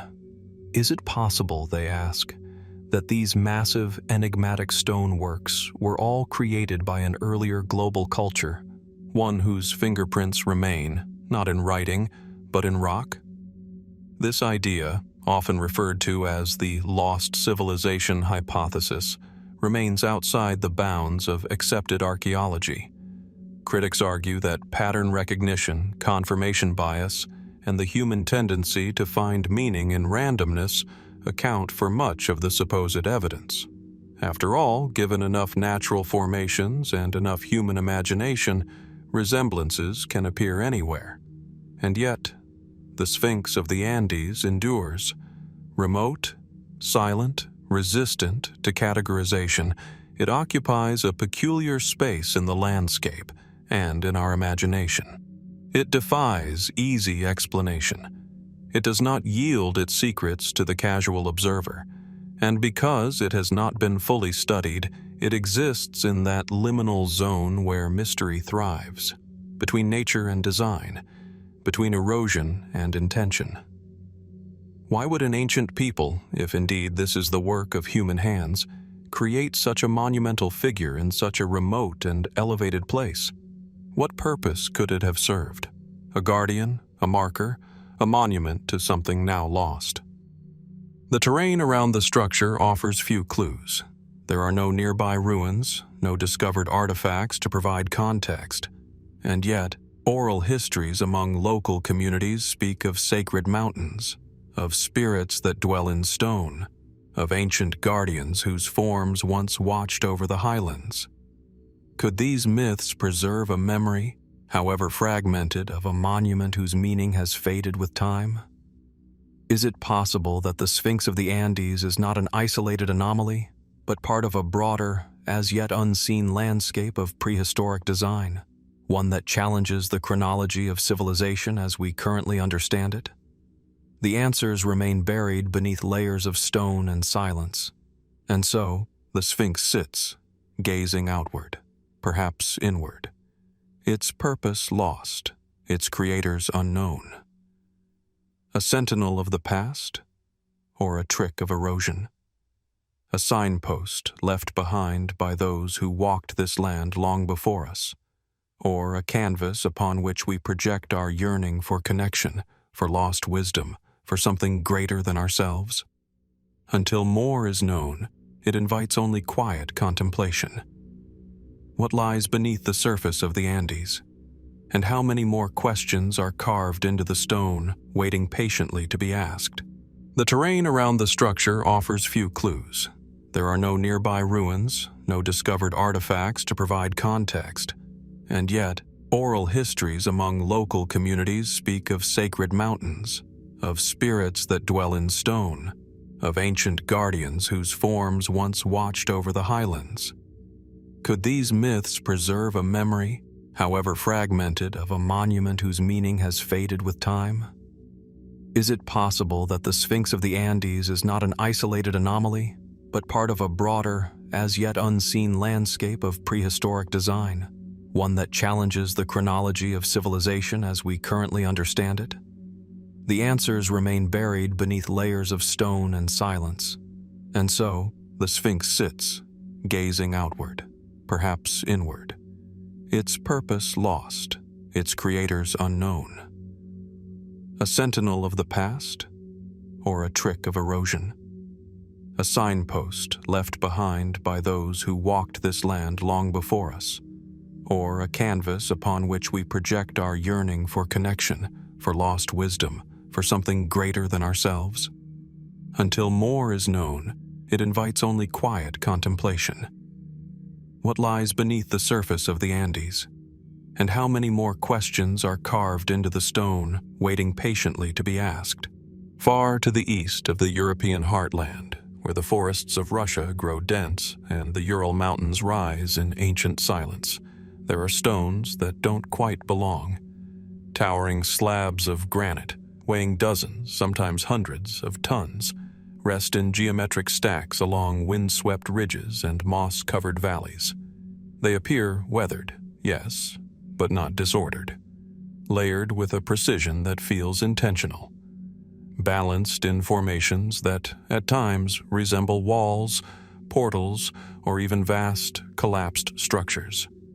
These are the Ural megaliths, and they have stirred quiet fascination among those who have stood before them.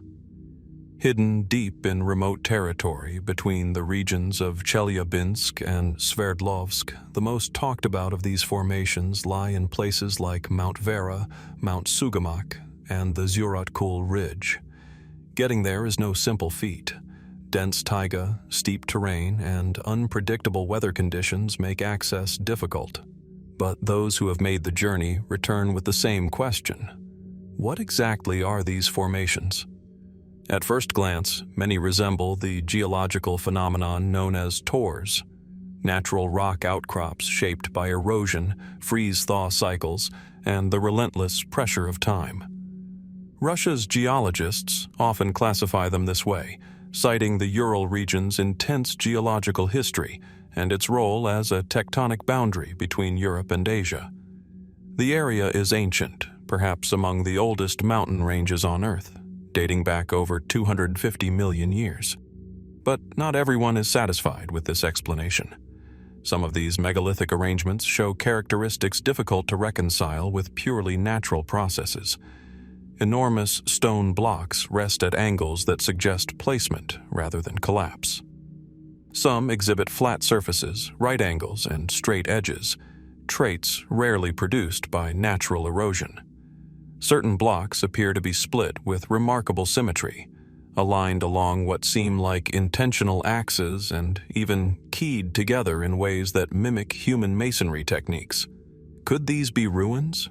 Fragments of a structure built long ago and lost to both time and memory? Local legends offer tantalizing clues. Indigenous peoples in the region, including the Bashkirs and Mansi, speak of ancient spirits and powerful ancestors who lived in the mountains, building dwellings of stone and metal. Some tales describe giants who shaped the landscape by hand, leaving behind artifacts too massive for ordinary humans to manipulate. Other myths hint at a time before time, a forgotten epoch when the world was young and beings of great power walked the earth. Researchers have noted that several megalithic sites in the Urals align with magnetic anomalies. Compasses spin erratically, and instruments detect unusual readings in these regions, fueling speculation that the sites may have held not just symbolic but energetic importance. Could these structures, if indeed they were shaped by intelligence, have been built atop zones of geomagnetic significance? Were they temples, markers, or perhaps early forms of technology that interacted with the Earth's energy fields? Fringe theorists have even suggested that the Ural megaliths belong to an extinct civilization, one that flourished long before recorded history, possibly in the aftermath of the last ice age, or even earlier. They draw comparisons to the similarly enigmatic stoneworks at Baalbek, Göbekli Tepe, and Pumapunku. Each of these sites presents stone manipulation that seems to exceed the technological capabilities of the societies officially credited with them. In this context, the Urals emerge as part of a broader, unresolved mystery. Are there remnants of a global prehistoric culture, scattered across continents, whose legacy remains buried beneath layers of soil and skepticism? Adding to the intrigue, photographs from the most remote sites often show massive slabs stacked like building blocks, some balanced with such stability that they defy gravity. In a few places, the formations seem to trace pathways or boundaries, suggesting corridors or collapsed chambers. But so far, no carvings, inscriptions, or datable artifacts have been found to verify human involvement. Still, a growing number of independent researchers have pushed for more formal investigation. They argue that current studies rely too heavily on assumptions about natural formation without conducting deep surveys, excavation, or proper dating techniques. They point to the lack of vegetation between certain stone layers, as if the stones had once been moved or placed, not formed where they rest. Some have even posited that ancient machining, acoustic resonance, or lost techniques of stone softening might explain the uncanny geometry. Nestled high in China's Yunnan province, Fuxian Lake stretches across the landscape like a mirror of ancient memory. Its waters are impossibly clear, plunging to depths of over 500 feet, making it the deepest freshwater lake in the region. On calm days, the surface reflects the sky with glass-like stillness. But beneath this tranquil expanse lies a mystery that has quietly unsettled scientists, historians, and divers alike. A submerged wall that defies simple explanation. Discovered in 1992 by a local diver exploring the lake's southern basin, the structure first appeared as an unnatural alignment of stone. Regular patterns, sharp corners, edges too precise to be coincidence. Further dives revealed more. What seemed to be massive stone blocks stacked and aligned, forming long corridors, stair-like formations, and towering walls now cloaked in algae and silt. As word spread, a team of researchers from the Yunnan Provincial Museum launched a formal investigation using sonar, underwater photography, and limited physical exploration. What they found was staggering. Beneath the lake, covering an estimated 2.4 square kilometers, were not just isolated formations, but what appeared to be the submerged remnants of a vast and complex architectural site. Some of the walls rose nearly 30 feet in height. Steps led nowhere. Platforms ended in voids. There were rectangular courtyards, symmetrical terraces, and what looked like the foundations of large buildings, all carved from stone, all submerged hundreds of feet below the surface. And then came the carvings. Divers and photographers documented symbols etched into certain blocks, some resembling ancient characters, others more abstract. Scholars struggled to classify them. Were they part of the Yi script, Proto-Chinese, or something older still, something that predates recorded Chinese history? The official archaeological record remains cautious. Some suggest that the site could belong to a forgotten ancient city, possibly Yuyuan, a legendary settlement said to have vanished mysteriously thousands of years ago. Historical documents, including those from the Han Dynasty, mention Yuyuan as a prosperous center near the Fuxian region, yet no trace of it has ever been conclusively located on land. Could this submerged complex be its final resting place? Geological studies of the lake bed suggest that Fuxian Lake was once much shallower. Over thousands of years, tectonic shifts and subsidence may have deepened the basin, gradually swallowing settlements once perched at its shores. But the sheer depth at which these structures now rest has led some to question whether this was a simple case of geological movement or something more sudden, more catastrophic. Was there a collapse, a flood, or something else entirely? Then come the speculative theories.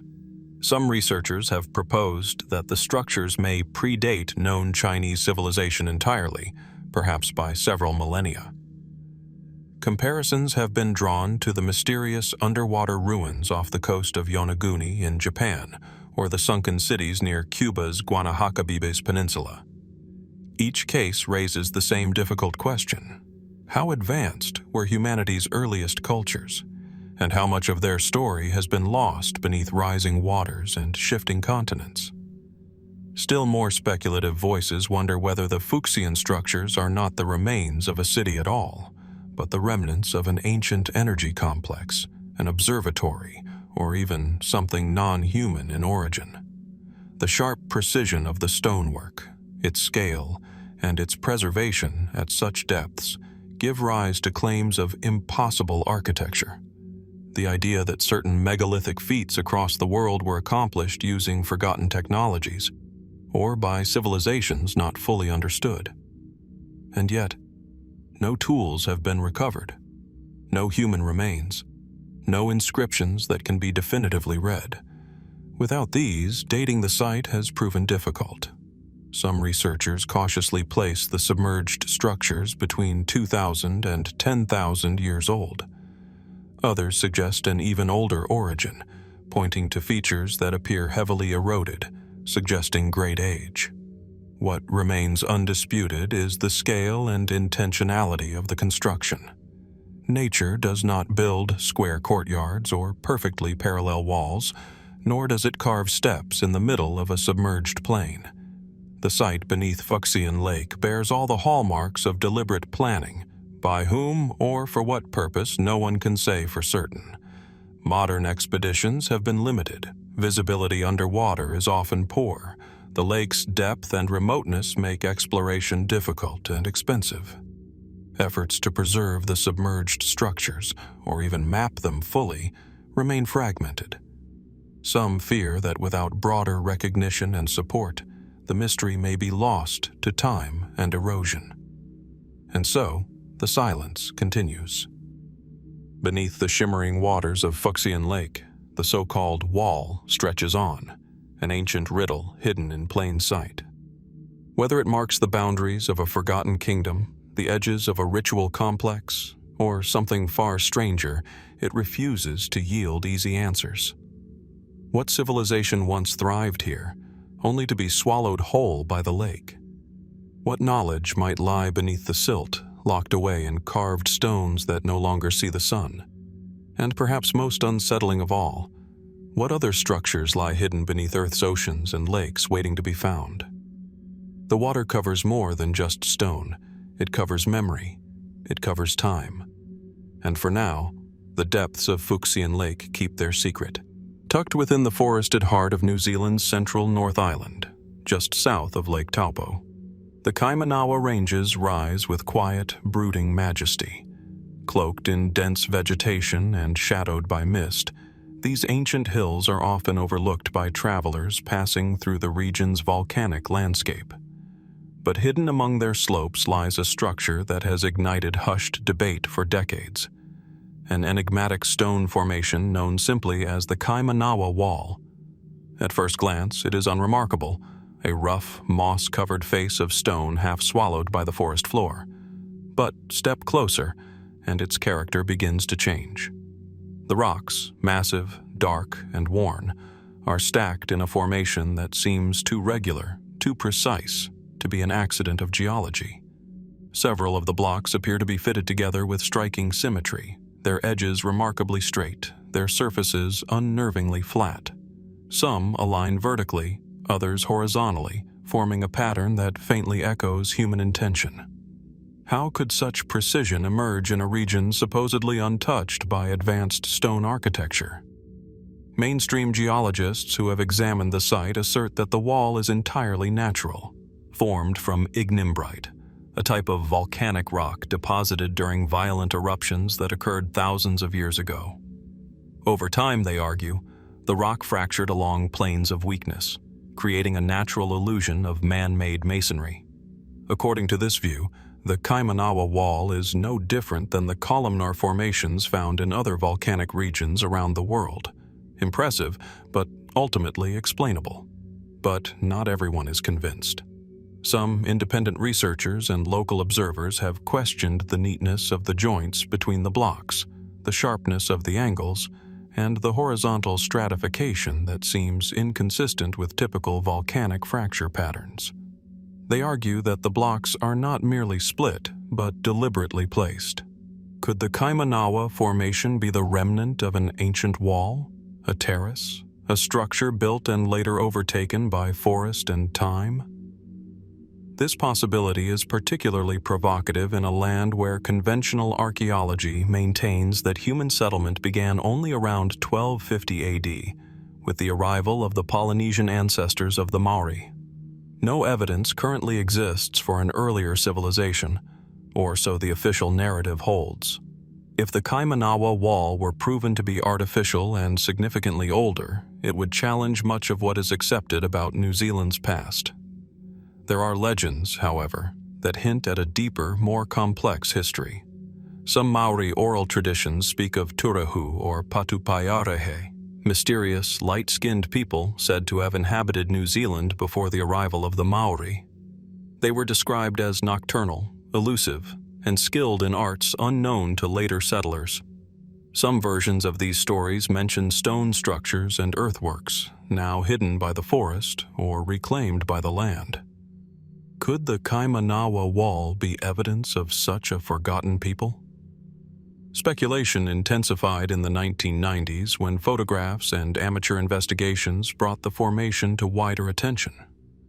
Theories emerged suggesting that the wall might be the last visible portion of an ancient fortress or megalithic complex, built by a civilization that predated Polynesian arrival by thousands of years. Some even proposed connections to early transoceanic contact, suggesting that ancient seafarers from South America, Asia, or even Egypt could have reached New Zealand in remote antiquity, bringing with them the architectural traditions seen in other stoneworking cultures. Yet, no tools, no artifacts, no nearby ruins have ever been found to support such ideas. Still, the questions remain. If the Kaimanawa wall is entirely natural, why does it so closely resemble the stonework seen in ancient Incan or Southeast Asian sites? Why do the blocks appear to interlock with such geometric intention? Could this be an extraordinary geological coincidence, or does it point toward something more? Conventional geology provides one kind of answer, but the mystery remains palpable for those who have seen the formation with their own eyes. The play of light across its surfaces, the silence of the surrounding forest, the way the moss clings to edges that seem almost too precise, all create a sense that the land itself is holding its breath. And then there is the absence of further exploration. Despite the curiosity surrounding it, the Kaimanawa wall has never been subjected to a comprehensive, multidisciplinary investigation. No deep excavation, no dating analysis, no comparative stone studies involving known examples of ancient masonry. For a country that prides itself on scientific rigor, the silence around this formation is conspicuous. Could it be that answers lie just below the surface, waiting to be uncovered? Or is the mystery itself what gives the wall its enduring power? The Kaimanawa wall does not offer conclusions. It offers questions, quietly, insistently. It asks us to reconsider what we think we know about the ancient past, and to remain open to the possibility that not all stories have yet been told. In a world mapped and measured, here is a place that resists certainty, that draws the curious, the skeptical, and the imaginative alike. If there was once another chapter of human history in this part of the world, could this be one of its last remaining lines? And if so, how many more might still be buried beneath the forest floor, waiting for the light of recognition? Perched on a hillside in the quiet town of Osaka, Japan, lies a colossal stone structure that seems to defy both function and origin. Known as the rock ship of Masuda, or Masuda no Iwafune, this enigmatic monument rests solemnly on a slope overlooking rice fields and modern homes, an ancient riddle nestled within the rural calm of Nara Prefecture. It is not a ship in the traditional sense, yet it bears the unmistakable silhouette of one. Hewn from a single mass of solid granite, the structure measures approximately 11 meters long, 8 meters wide, and 4.5 meters high. On its surface, two large square holes plunge vertically into the stone, each cut with such geometric precision that they stand in stark contrast to the natural irregularities of the surrounding landscape. Along its base, the rock narrows and curves gently, mimicking the hull of a vessel. There are no inscriptions, no carvings, no date etched into its surface, just a monumental stone ship, silently anchored in place, its purpose long forgotten. According to mainstream archaeology, the rock ship of Masuda is likely a relic from Japan's Asuka period, roughly the 6th to 8th century AD, a time of significant cultural, political, and religious transformation. The region was once a center of imperial and spiritual development, where Buddhism first took root in Japan and monumental stoneworks were not uncommon. Indeed, several other large carved stones and megalithic features have been found nearby, including the Sakafune Ishi and the Ishibutai Kofun burial mound. But even among these historical relics, Masuda no Iwafune stands apart. Its sheer size and unorthodox shape are unlike any other known artifact from the Asuka era. The labor required to carve it, removing hundreds of tons of rock with primitive tools, raises immediate questions. Why would ancient artisans undertake such a monumental task to create something so ambiguous. What was its intended use? Mainstream theories offer a range of possibilities. Some archaeologists speculate that it was an unfinished tomb or ceremonial platform, possibly intended for an elite burial or ritual purpose. The holes, they suggest, could have been supports for wooden beams or structures, now long vanished. Others believe the rock ship may have had an astronomical function. It is oriented toward the east, which has led to speculation that it may have been used to observe the rising sun during specific times of the year, perhaps aligning with solstices or equinoxes in a form of early celestial calendar. But none of these explanations fully satisfy. The monument's massive scale, precise cuts, and ship-like form resist easy classification. If it was a tomb, why leave it unfinished? If it was ceremonial, why no associated artifacts? If it was astronomical, where is the supporting evidence of continued use or reference in local tradition? Here, the mystery deepens. Some independent researchers propose that the rock ship is not from the Asuka period at all, but from a much older epoch, perhaps predating known Japanese civilization by thousands of years. They point to the structure's advanced stoneworking, the absence of any inscriptions, and the fact that even ancient Japanese texts make no clear mention of its construction. These scholars suggest that Masuda no Iwafune could be the surviving remnant of a long-lost culture, one with knowledge of megalithic engineering and perhaps even links to other mysterious stoneworks across the Pacific. In this light, comparisons have been made to the Yonaguni monument off the coast of Okinawa, or the stone structures on Easter Island, or even to South American sites like Tiwanaku.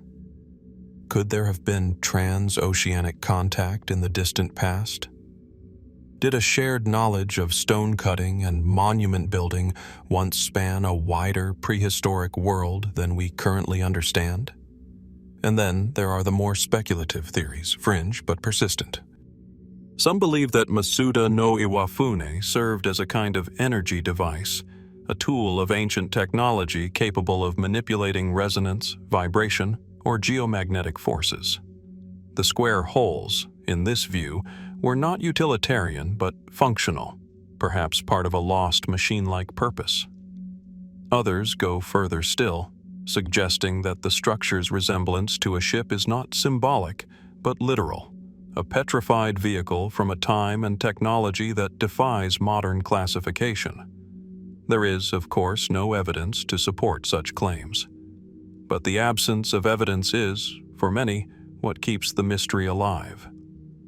One element often overlooked in mainstream discussion is the surrounding terrain. The area around the rock ship is littered with other carved stones, less dramatic but equally puzzling. Many bear patterns or grooves, as if shaped by tools now lost to time. Is the rock ship merely the most conspicuous remnant of a larger megalithic complex? Could it have once been connected to other structures, long eroded or dismantled?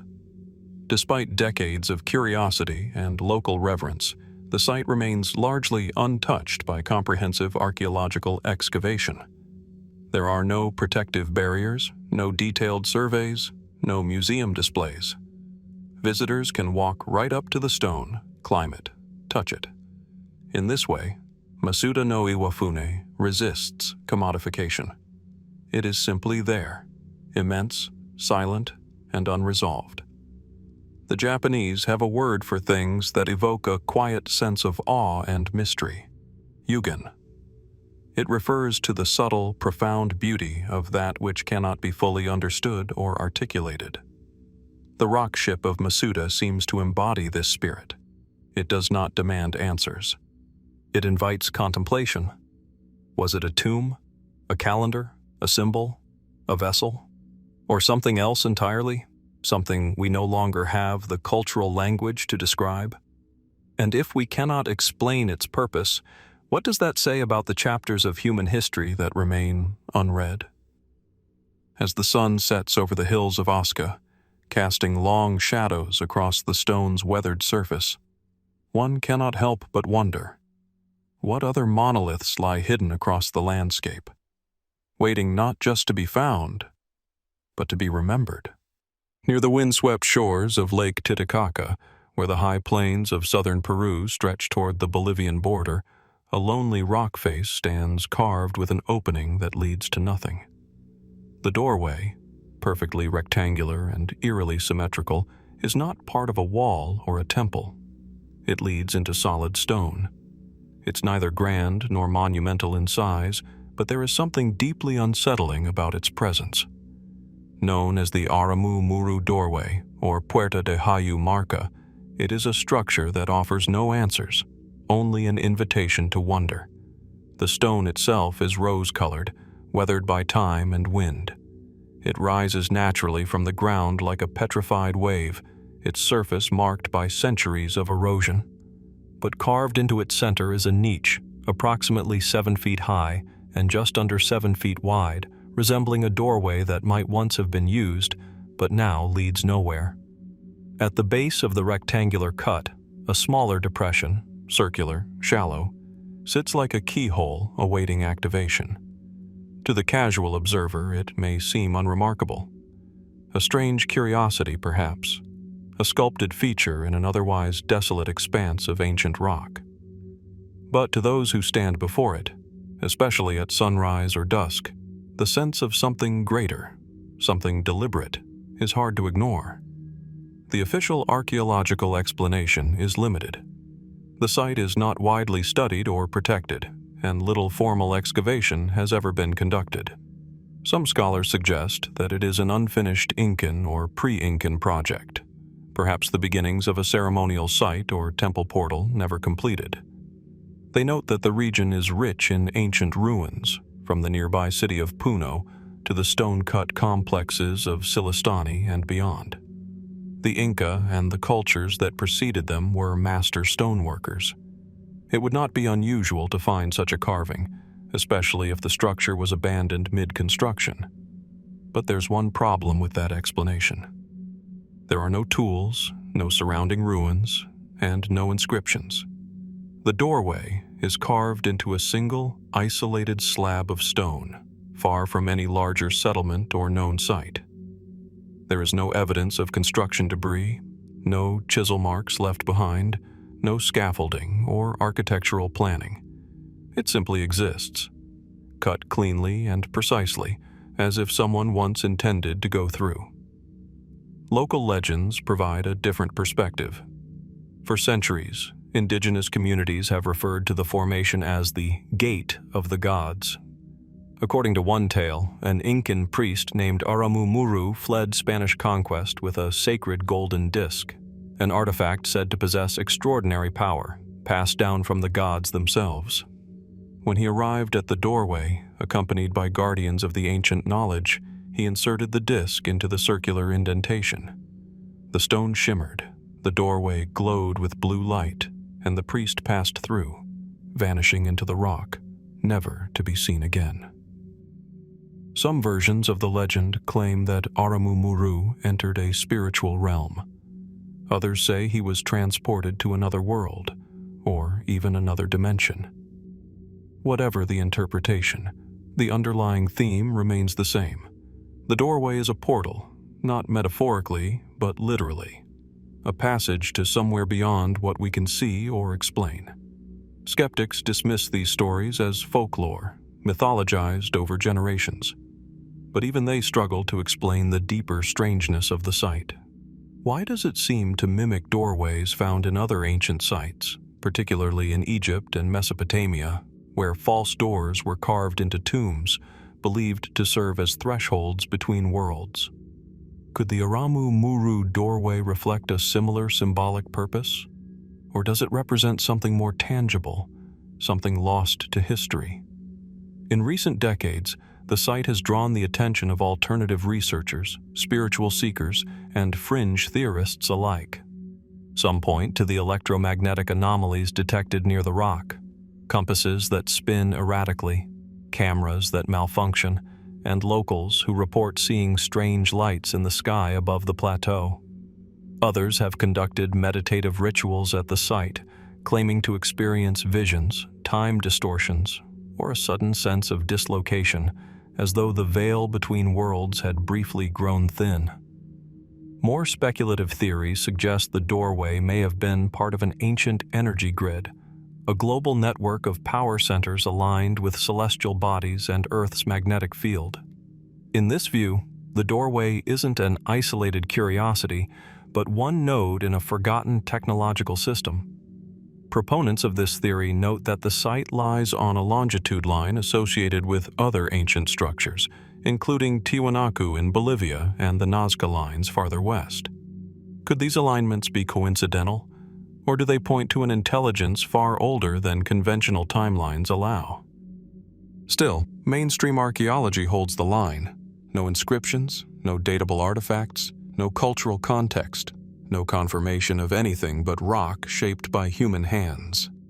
The lack of deeper excavation means most conclusions remain speculative, yet the structure persists, as solid as the Andes that surround it. It invites questions that no textbook can yet answer. Why would ancient people go to such lengths to carve a doorway into solid stone, one that leads nowhere and connects to nothing? What purpose did it serve? Was it symbolic, functional, or something entirely outside our understanding? Could it have been a remnant of a larger structure now lost? Or was it always meant to stand alone, a portal not of stone, but of meaning? And if Aramu Muru truly did vanish through it, whether in myth or memory, what lies on the other side? The Aramu Muru doorway remains as it has for centuries. Silent, unmoving, carved into the living rock. A structure without clear origin, without proven purpose, and without a place in the official history of Peru.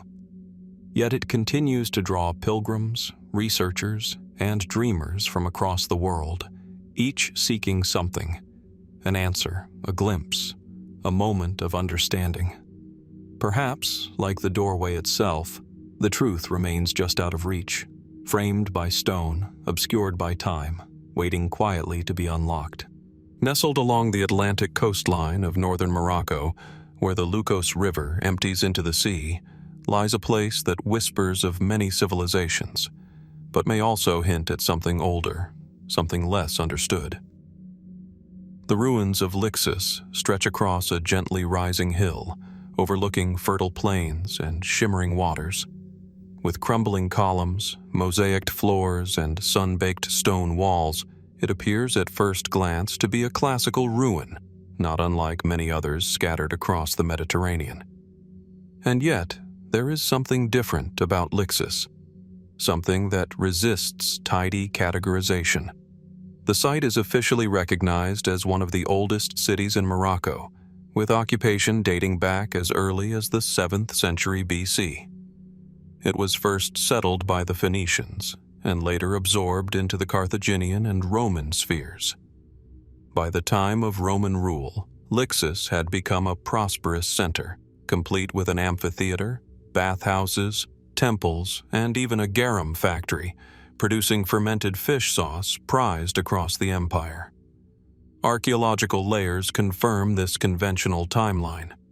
Roman bricks, Punic inscriptions, coins, and pottery all help map the development of Lixus across centuries. And yet, below these recognizable layers lie scattered anomalies. Massive stone blocks, weathered yet distinct, seem out of proportion with the more refined Roman architecture above. Foundation stones cut with inexplicable precision, subterranean chambers with no clear purpose, and, curiously, architectural alignments that don't seem to match the city's known historical phases. Could there be a layer of Lixus even older than Phoenician records suggest? Some archaeologists have quietly speculated about a pre-Phoenician presence, perhaps a native North African culture with advanced stoneworking skills, but no consensus has formed. The absence of inscriptions or datable artifacts tied directly to these deeper levels leaves the discussion open and unresolved. The intrigue deepens when local mythology is considered. Lixus, according to ancient sources, was once linked to the legends of Hercules. Some classical writers claimed it was here, at the edge of the known world, that the hero performed one of his great labors, retrieving the golden apples from the garden of the Hesperides. These apples, guarded by nymphs and a dragon, were said to grant immortality. Could this be mere metaphor? A poetic flourish from distant Greek minds trying to imagine the western limits of the world? Or were they referencing something real, something sacred, hidden in the labyrinth of Lixus? Over time, the association with the Garden of the Hesperides gave rise to speculation that Lixus might have once been home to a cultic or ceremonial site predating classical influence. Some fringe researchers argue that the great stone terraces and subterranean corridors suggest a design and purpose unrelated to trade or administration. They suggest that Lixus may have served as a kind of energy node or astronomical observatory, aligned with the cycles of the sun and stars. While mainstream science has not verified such theories, the alignment of certain structures with solstice points has caught the attention of independent surveyors. A particularly mysterious feature is a long stone platform, partially buried and eroded, which extends beyond the confines of the classical city plan. It is constructed from enormous stone slabs, some weighing multiple tons, laid with such tight joints that no mortar was used. There is little evidence to suggest Roman or Phoenician origin for this type of megalithic construction. Who built it? And for what purpose? Some have drawn comparisons to structures far afield, the massive foundations of Baalbek in Lebanon, the platform stones of Cusco in Peru, or the terraces of Sacsayhuaman. Is it possible that Lixus, too, has a megalithic past? One largely ignored because it sits beneath layers of better understood history. There are also the underground chambers, tunnels carved into bedrock, branching beneath the visible ruins.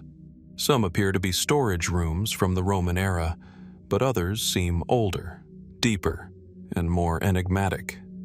One such chamber, partially collapsed, leads to a rectangular hall without windows, lit only by light shafts descending from the surface. No one knows what it was used for. Ceremonial space? Storage? Or something else entirely? Satellite imagery and ground-penetrating radar have suggested that large portions of the site remain unexplored, buried under soil and vegetation. The Moroccan government has made efforts to preserve and study Lixus, but a full-scale excavation has yet to be undertaken. Many sections remain untouched, waiting perhaps to reveal new secrets. What makes Lixus particularly compelling in the context of unexplained structures is this. It sits on the edge of two narratives. One is familiar, the rise and fall of empires, of trade and conquest. The other is faint, embedded in stone, hinting at a chapter of human activity that predates writing, kings, and conquest. A chapter we have not yet deciphered. Could Lixus be one of the places where an ancient knowledge was passed down, layered over by newer civilizations forgotten with time? And what of the myths of immortality and golden apples? Were they pure invention, or echoes of something witnessed and transformed into legend? The ancient world often cloaked reality in myth, not to deceive, but to preserve meaning across time. Is it possible the ancients encoded truths within their stories, and we've simply forgotten how to read them? The ruins of Lixus remain exposed to the sun and wind, their stories weathered but not erased. Roman columns fall in shadows beside giant stones that do not match. Amphitheaters crumble while sealed chambers wait beneath. The sea whispers nearby, just as it did when the Phoenicians first arrived, or perhaps long before. And so we are left to ask, how much of Lixus is known, and how much remains buried, not just in earth but in history itself? What lies beneath the foundations of this city by the sea? Until the deeper layers are revealed, the full story of Lixus will remain incomplete. Part history, part mystery, and perhaps something more entirely. High in the Andean highlands of Peru, not far from the better-known megalithic marvels of Cusco and Ollantaytambo, a far more obscure site rests in quiet obscurity. Hidden in the forested hills near the town of Huánuco, the so-called Hanan Pacha Temple has stirred deep questions among a small circle of researchers and explorers who have come upon its haunting, impossibly precise stonework, work that, to some, appears out of place and out of time. The phrase Hanan Pacha comes from the ancient Quechua language, meaning the upper world, or the realm of the gods. In Andean cosmology, it is the celestial domain, the highest of three spiritual planes. It is said to be the dwelling place of the creator deities, a realm of light and eternity, beyond mortal comprehension. And yet here, on Earth, in the remote terrain of northern Peru, a place bearing that name presents a mystery carved in stone. At first glance, what remains of the site looks like an abandoned quarry or eroded cliff face. But closer inspection reveals something astonishing. Enormous blocks of stone, carved and interlocked with angular precision in ways that do not resemble typical Inca masonry. There are no mortar lines, no signs of chisel marks, and no pattern of construction that suggests a layering of stones over time. Instead, entire faces of solid bedrock appear to have been sculpted into deliberate geometric recesses, right angles, parallel lines, polished surfaces, shapes that evoke the foundations of structures long lost. Some of these features mirror those seen in other enigmatic sites across the Andean region, particularly in Pumapunku, in neighboring Bolivia, and parts of Sacsayhuaman. The stones at the Hanan Pacha Temple, though lesser known, exhibit similar hallmarks: impossibly tight joints, unusual angles, and a technological signature that remains unexplained by conventional archaeology. According to the local oral tradition, this was a sacred site long before the Inca arrived. The elders speak of a place where the sky touched the earth, where divine beings once passed between realms. Offerings were said to be made here, not to appease gods, but to commune with them. But the Inca left little behind in terms of formal record. They too may have found the site already ancient and mysterious, adopting it, repurposing it, and folding it into their spiritual framework, without truly knowing its origins. Mainstream scholars classify the Hanan Pacha Temple as a pre-Inca ceremonial complex, perhaps associated with the Chavin or another early Andean culture. But no carbon-datable material has ever been extracted from the deepest parts of the site. No inscriptions, no iconography, no burial remains. In short, the site yields almost nothing but stone and questions. What complicates the mystery further is the nature of the stonework itself. Geologists who have visited the site report that some of the megalithic blocks appear to have been shaped while the stone was still pliable, almost as if it had been softened before being formed. This idea, while hotly debated, has led to speculation about lost techniques or technologies, methods that would allow builders to mold or manipulate stone on a scale far beyond the capabilities of ancient hammers and chisels. Could such knowledge have once existed, only to be lost in the collapse of an earlier, forgotten civilization? Was the Hanan Pacha Temple the sacred heart of a people whose history is now buried under both soil and silence? The surrounding area deepens the enigma. Not far from the carved walls lies a flat platform, littered with heavy stones scattered in a way that some believe once formed a larger, now vanished structure. Local guides refer to it as the Sun Table and claim that during the solstices, the light falls on specific markers, suggesting astronomical alignment. But without formal surveys or consistent studies, these observations remain speculative.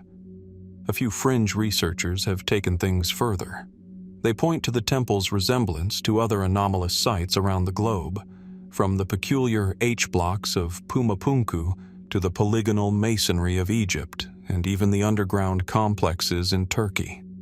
Is it coincidence that so many ancient sites share common architectural features that defy the logic of their respective times and places?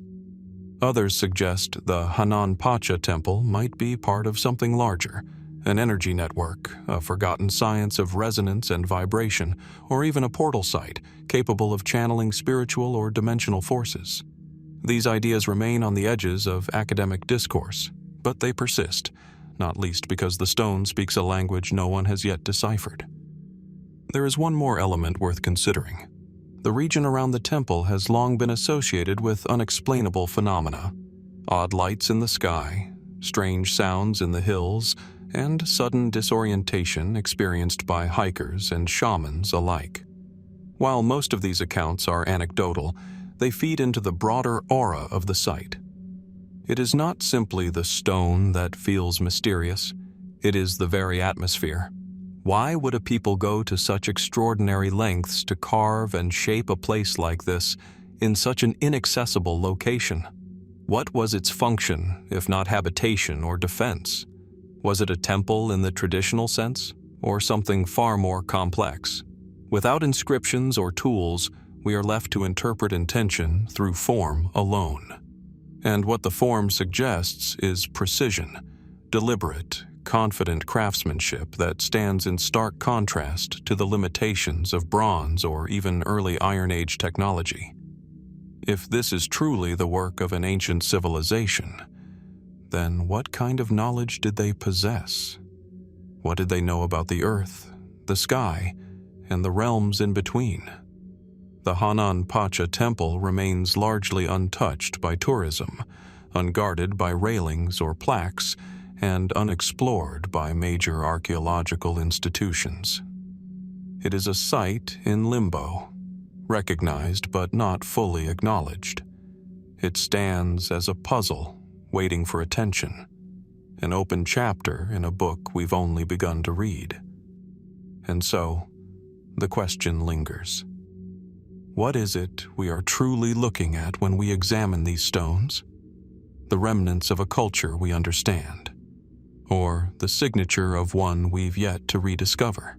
High in the rolling hills of central Laos, where mist clings to the grasses and the wind whispers through fields of ancient stone, lies one of Southeast Asia's most enigmatic archaeological landscapes, the Plain of Jars. Scattered across this vast plateau are thousands of megalithic stone vessels, cylindrical, weather-worn, and silent, dotting the terrain in clusters that stretch for miles. Some stand alone, isolated like forgotten sentinels. Others gather in dense groups, their presence forming an eerie geometric rhythm across the landscape. The largest of these jars weighs more than 10 tons and stands over 9 feet tall.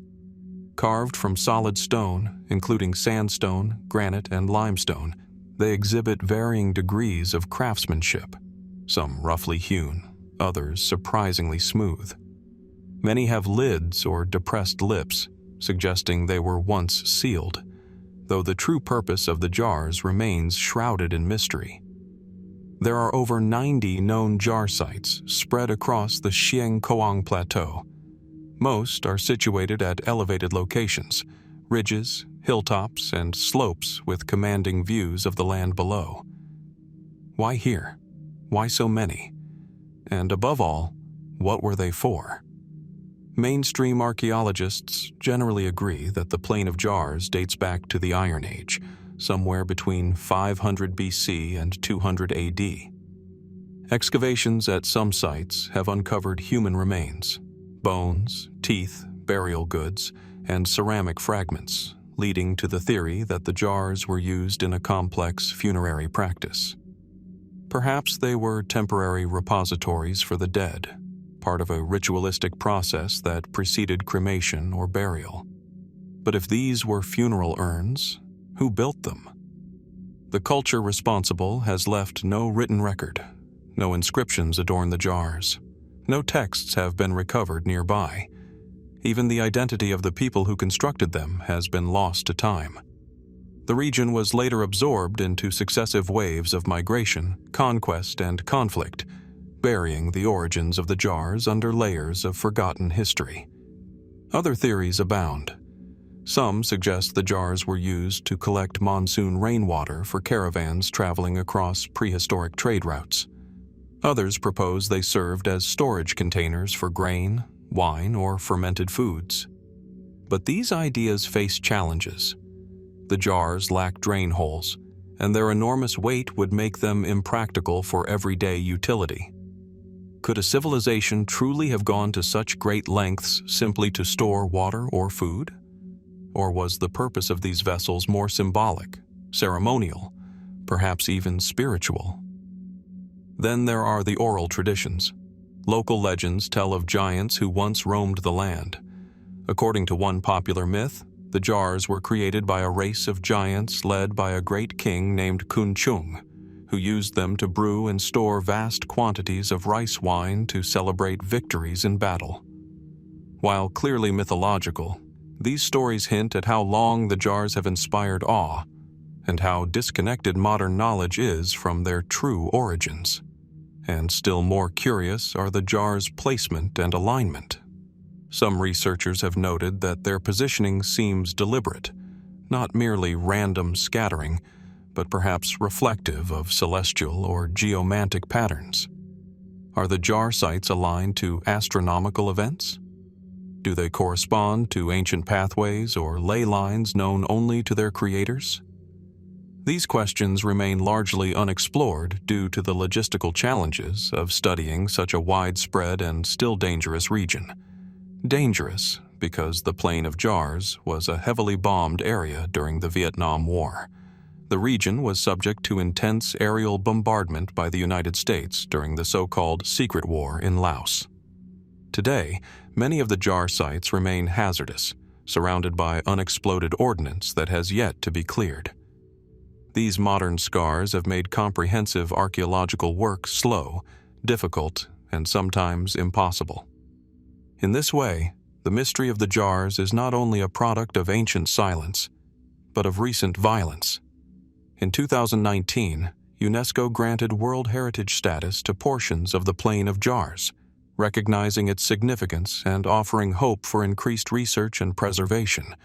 But even with international attention, fundamental questions remain unanswered.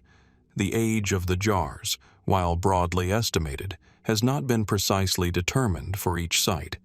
Their purpose, ritual, practical, symbolic, remains speculative. And their creators, whether part of a known Iron Age culture or something more obscure, continue to evade definitive identification. Fringe researchers have proposed more unconventional ideas. Some argue the jars resemble sarcophagi, or that their design and sheer size suggest influence, or even intervention, by an advanced prehistoric culture. A few have gone further, comparing the Plain of Jars to other megalithic anomalies around the world, the Moai of Easter Island, the dolmens of Europe, or the strange stone circles scattered across the Middle East and Africa. Could there have been a shared knowledge, a forgotten technology or worldview that enabled ancient peoples to manipulate stone on such massive scales in such widely separated regions? While there is no concrete evidence to support such ideas, their persistence speaks to the sense of dissonance visitors often report when standing among the jars. They feel ancient beyond comprehension, somehow removed from the expected trajectory of local history. Why is there so little continuity between these megaliths and the cultures that came after?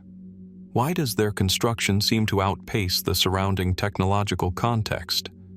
For now, the jars remain where they have always been, weathered by wind and rain, surrounded by a quiet landscape that gives away nothing. The grass grows thick between them. The clouds roll past above. The only witnesses to their making are long gone, and the only clues are locked in stone. So we are left to wonder, who carved them? What did they mean?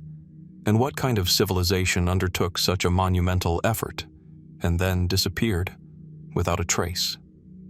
The Plain of Jars is not simply a place of archaeological interest. It is a riddle carved into the earth, unresolved and patiently waiting for new discoveries, waiting for old memories to be stirred, waiting perhaps for someone to ask the right question. Nestled along the banks of the Inga River in northeastern Brazil, a stone slab stretches across the earth like a forgotten page from a book no one can read. The surface is dark, smooth, and undisturbed, except for the countless carvings etched into it. Symbols, grooves, spirals, geometric figures, and cryptic lines dance across the rock in a pattern that feels intentional yet defies immediate understanding. This is the Inga stone, also known locally as Pedra do Inga, a sprawling basalt monument covered with petroglyphs that have stirred wonder, speculation, and debate for generations. Measuring over 46 feet long and more than 3 feet high in places, the stone is unlike anything else in the region. It lies exposed to the elements, yet the carvings have endured. Hundreds of glyphs, some deeply incised and others faint with age, cover the stone's surface in chaotic harmony. They seem to move with the land itself, following the gentle curves and natural depressions of the basalt, as though carved not randomly but in response to some deeper rhythm. What do they mean? Who made them, and why? Mainstream archaeologists agree that the petroglyphs were likely created by indigenous peoples of Brazil, perhaps the ancestors of the now displaced Cariri tribes, sometime between 6,000 and 2,000 years ago. These markings, in this view, represent a sacred or ritualistic form of proto-writing, symbolic expressions tied to mythology, seasonal cycles, or shamanic practices. Some of the carvings resemble representations of animals, celestial bodies, or stylized humans. But that explanation, while grounded in ethnographic tradition, leaves much unanswered. Many of the glyphs on the Inga stone do not resemble anything seen in South American indigenous rock art.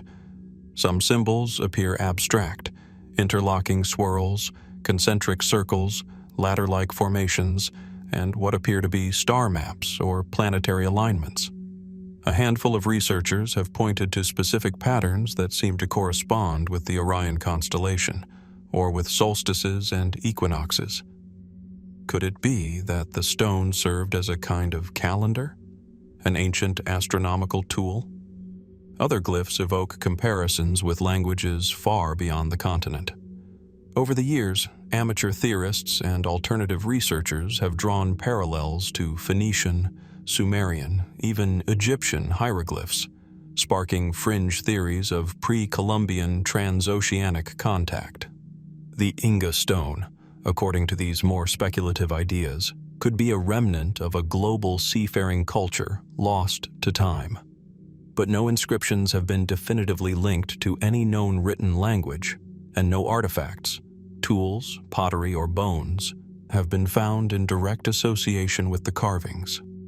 Still, the speculation persists, fueled by the stone's deep sense of ambiguity. In the 1970s, Brazilian engineer Gabriele D'Annunzio described the Inga stone as a cosmic message and claimed to identify astronomical alignments encoded within the glyphs. His work, while not widely accepted by academic circles, inspired renewed interest in the site.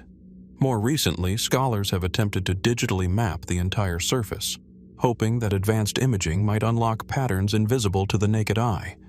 But so far, the stone has refused to give up its secrets. Compounding the mystery is the fact that no similar petroglyph panels of this scale have been found nearby. The carvings appear almost in isolation. If the Inga stone was a sacred site, part of a broader cultural practice, then where are the other stones? Where are the settlements, the burial grounds, the surrounding architecture? Some have speculated that the stone was not merely carved but shaped. Portions of the glyphs appear so deeply etched that they seem to cut into the rock with uncanny precision. Could the carvers have had access to advanced tools, or did they simply work with extraordinary patience and skill, refining each mark over decades or centuries? In the absence of tool fragments, the question remains unanswered. There's also the question of intention. Was the Inga stone a communal record meant to be read and passed down? A private ritual site known only to shamans? A map, a code, a warning? Or a celebration of something lost to the deep recesses of prehistory? Even nature itself contributes to the enigma. During certain times of the year, when the light hits the rock just so, shadows fill the grooves and give the carvings new dimensionality. Lines that appear disconnected in one season seem to link together in another. Some researchers have suggested that water once played a role in the interpretation of the glyphs, flowing over the stone in ways that may have animated the symbols or changed their visibility. Was the Inga stone designed to be experienced over time through movement, light, and reflection? Modern interpretations continue to walk a delicate line between academic caution and visionary hypothesis. Some propose that the glyphs reflect an early form of astronomical knowledge, a prehistoric attempt to encode cosmological understanding in stone. Others suggest the patterns represent altered states of consciousness, visions seen during trance rituals and preserved through symbolic art. And yet, with all these competing ideas, no theory fully explains the Inga stone. It remains an anomaly, one that resists easy categorization. Is it a relic of a vanished culture with no surviving linguistic or artistic descendants? A prehistoric message waiting to be decoded?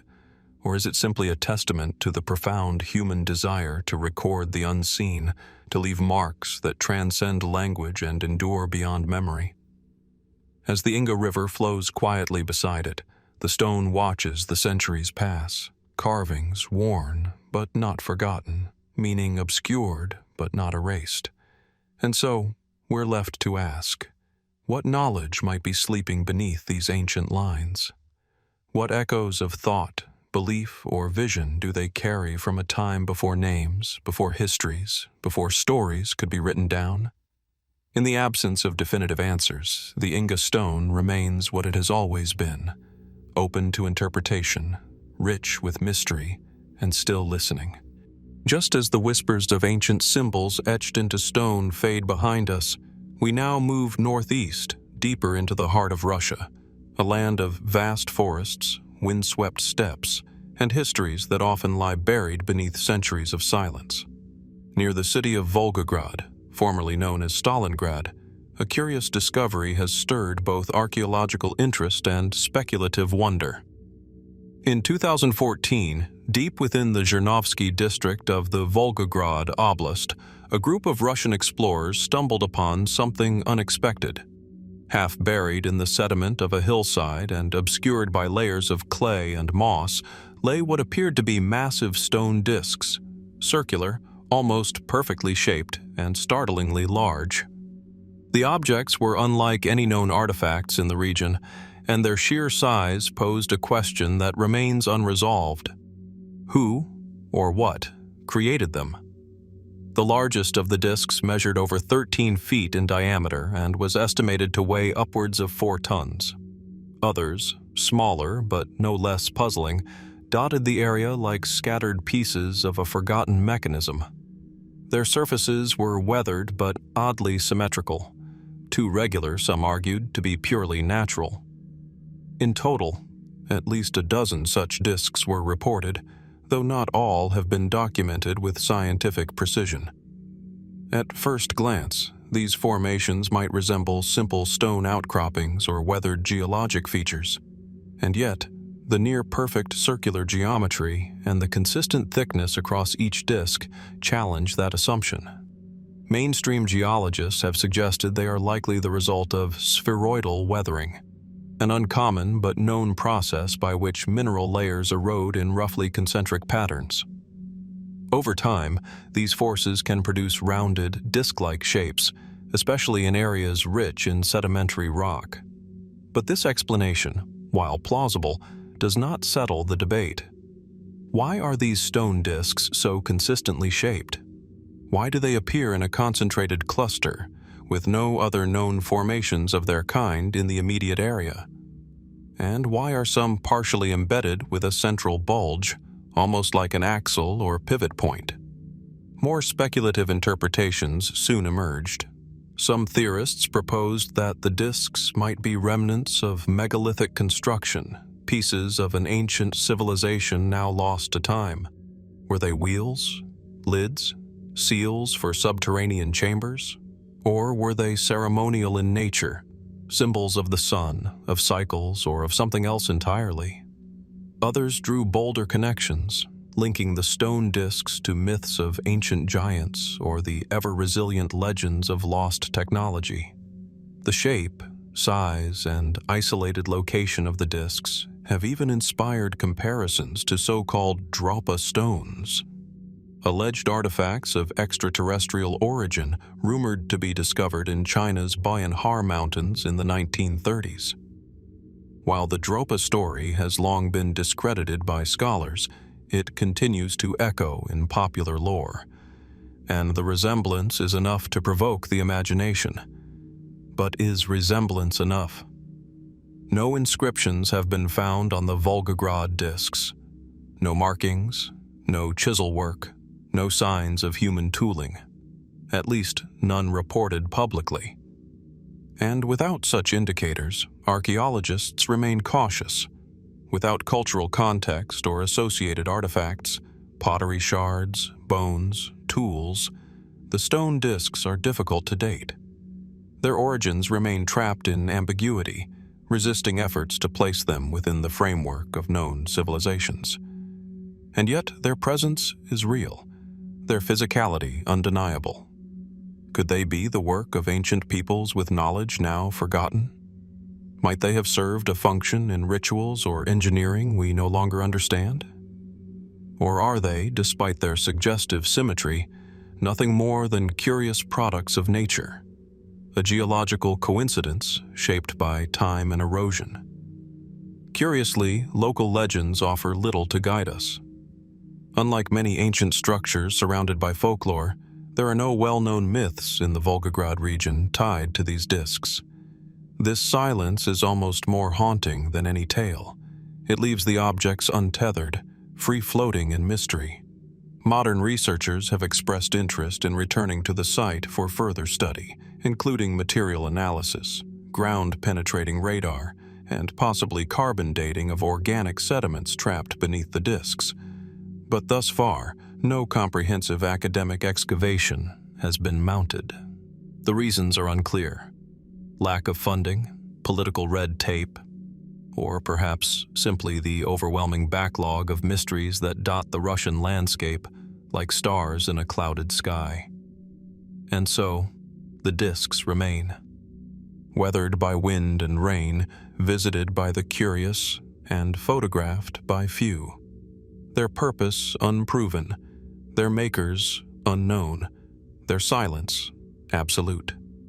In a world where so much is explained, documented, and catalogued, the Volgograd disks stand as quiet outliers, reminders that not all mysteries have been resolved, and that some structures, whether by nature or by hands long vanished, still resist definition. What message, if any, lies within their cold, circular forms? What stories might they tell? If only we could understand the language they were carved in. Or perhaps the real question is simpler and yet more profound. Are we looking at the relics of an ancient intelligence? Or just at stones shaped by the indifferent artistry of the earth itself? The answer, for now, remains buried, just like the disks were until not so long ago, waiting to be seen, waiting perhaps to be understood. From the enigmatic stone disks of Russia, we turn our gaze to the wind-swept deserts of northern Egypt, where the silence of the sand conceals echoes of an ancient ambition. About 100 kilometers south of Cairo, near the modern town of El Wasta, stands a solitary monument that defies time and expectation. It is called the Pyramid of Meidum, but it is unlike any other pyramid in Egypt. Its appearance is strange, even unsettling. A stark, steep-sided tower rises abruptly from a foundation of rubble. Its sides are unnaturally smooth, sheer, and almost vertical, ending in a flat, squared summit. Around its base, a wide fan of massive stone blocks and powdered limestone spills outward like the ruins of a collapsed civilization. For centuries, travelers and researchers alike have asked the same question. What happened here? The pyramid, commonly attributed to Pharaoh Huni of Egypt's third dynasty and later modified by his successor Sneferu, was once believed to be a bold architectural experiment. Egyptologists maintain that it began as a step pyramid, composed of successive layers stacked one atop the other, like a massive stone staircase meant to carry the soul of a king toward the heavens. But at some point, they say, the structure was reworked into a smooth-sided pyramid, the prototype, perhaps, for the Great Pyramids of Giza. Yet something went wrong, horribly wrong. The outer casing appears to have collapsed, perhaps during construction, or shortly after completion. All that remains today is a core, an odd, 8-stepped heart that stands exposed, lonely, and incomplete. The rubble at its base is not scattered like debris from an ancient battle or a slow decay over millennia. It is heaped, dense, and uniform, almost as if the entire outer shell slid off in a single catastrophic event. But how could such a failure occur in the land of the pyramids, where precision engineering and enduring structures were hallmarks of ancient Egyptian achievement? Mainstream scholars point to design flaws. They argue that the shift from a stepped to a smooth surface required filling in the steps with limestone casing blocks set at a sloped angle, but the internal core was not equipped to bear that pressure. Combined with weak foundations and perhaps even seismic activity, they suggest that this led to the pyramid's partial collapse. Yet, for some, the Meidum Pyramid's strange fate raises more questions than it answers. Why does it appear that the collapse occurred in a sudden, massive event? Why are no similar failures seen in other Egyptian pyramids, even among those built earlier and with fewer resources? And most curiously, why is there no clear record in Egyptian texts, temple walls, or stelae explaining the fate of Meidum? Was the structure abandoned in embarrassment? Was it an experiment gone awry, quietly buried by royal decree? Or is there more to the story, something forgotten, or perhaps deliberately concealed? Adding to the enigma is the pyramid's internal structure. The entrance lies high up the northern face, leading into a long, narrow, descending passage that opens into a vertical shaft, an odd design choice rarely replicated. The burial chamber itself is small and austere. No inscriptions, no sarcophagus, no decoration. If a pharaoh was meant to rest here, his legacy has been erased. And yet, some visitors to the site report a strange stillness inside, a quiet so deep it seems to resonate off the stone itself. Others describe unusual acoustics, almost as if the chamber channels sound in unexpected ways. Is this coincidence? Architectural accident? Or was the design intentional, perhaps for ceremonial or energetic purposes no longer understood? Fringe researchers have proposed alternative theories. Some suggest the Meidum Pyramid may not have been a tomb at all. Rather, it could have served as an ancient observatory, an energy conduit, or even a monument inherited from a pre-dynastic civilization whose methods and motives are lost to history. Still others point to the proportions and mathematical precision encoded in the remaining structure. The angles, alignments, and dimensions suggest a familiarity with advanced principles, geometry, astronomy, perhaps even geophysics, that seem out of place in the conventional timeline of early Egypt. Could it be that the Meidum Pyramid wasn't a failed experiment, but a relic of knowledge far older than Sneferu's architects? Was it repurposed, misunderstood, and ultimately destabilized by human hands seeking to control what they did not fully grasp?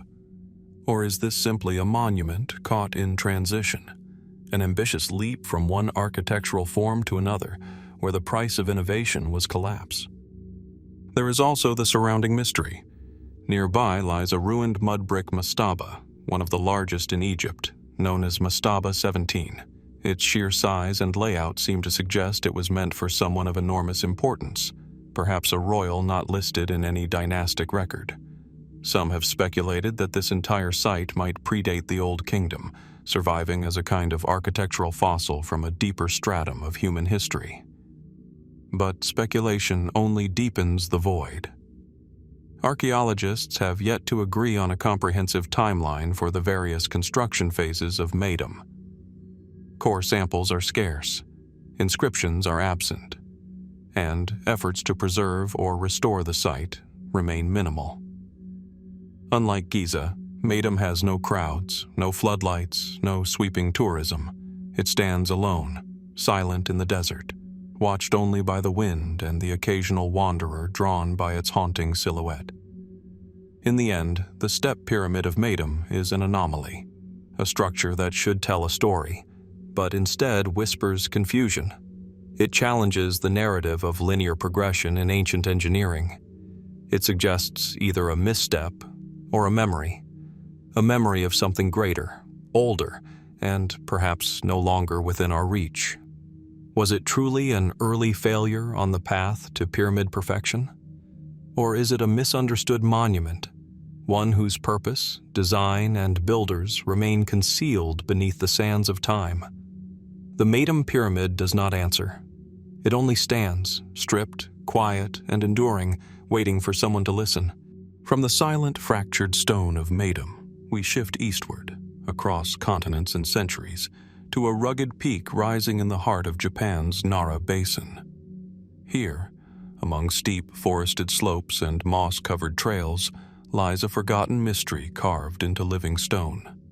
Mount Kasagi is not a place that often appears in guidebooks. It does not boast towering monuments or gilded relics. And yet, scattered across this mountain are colossal stones, imposing, precisely shaped, and oddly positioned, known simply as the megaliths of Kasagi. At first glance, they seem like natural formations. Weathered granite blocks jut from the landscape, some leaning against each other like ancient guardians, others stacked with strange symmetry. But the deeper one explores, the more difficult it becomes to dismiss their peculiar arrangement. Some stones appear to have been split with sharp precision. Others are balanced in ways that defy erosion. A few bear markings, lines, grooves, and indentations, suggesting intentional manipulation. Who placed these massive stones here, and why? According to mainstream archaeology, Mount Kasagi is most notable for its Buddhist history. In the 13th century, the mountain was home to a fortified monastery, Kasagadera, constructed by the warrior monk Mayoi. It later became a stronghold for Emperor Go-Daigo during the turbulent Kenmu Restoration. Stone steps, meditation chambers, and temple foundations still cling to the slopes, merging naturally with the terrain. But even these centuries-old ruins appear secondary, built around older, more enigmatic features. Some researchers suggest that the megaliths served as natural platforms or symbolic anchors for temple structures. Others believe they were integrated into Buddhist cosmology, intended as places of seclusion, enlightenment, or ritual. Yet this explanation does little to account for the scale and precision of certain formations. Why carve or relocate stones weighing tens of tons just to serve as backdrops? And what of the strange alignments? Certain stones on Mount Kasagi point with remarkable accuracy toward solstices and equinoxes. Others appear to frame distant peaks or celestial events. There is a geometry here, a quiet order that seems too deliberate to ignore. Take, for instance, the so-called Iwaya rock, a massive slab of stone that appears to have been hollowed from within, forming a chamber that some claim was once used for ascetic practices. Its smooth inner surfaces suggest careful shaping, not the random act of time or nature. Nearby, another boulder has been split cleanly down the middle, its halves resting as if intentionally parted. The cut is unnaturally straight. How was it made? Japan has a long tradition of stonework, but most of it is ornamental or religious in nature. torii gates, lanterns, carved steles. The megaliths at Kasagi, however, are neither decorative nor easily explained. They seem to predate written history. No scrolls speak of their origin. No chronicles mention their construction. Could these stones be the remnants of a lost culture, one that understood the land in a way we no longer do? Fringe theorists have proposed bold ideas. Some claim the Kasagi megaliths are part of a global pattern of ancient stone monuments, akin to the dolmens of Korea, the megalithic tombs of Europe, or the strange rock-cut structures found in India and South America. They speculate that these sites may have been built by a forgotten seafaring civilization, technologically advanced and spiritually driven, long before the rise of known empires. Others point to the precision of certain cuts and shapes as evidence of techniques that challenge conventional timelines.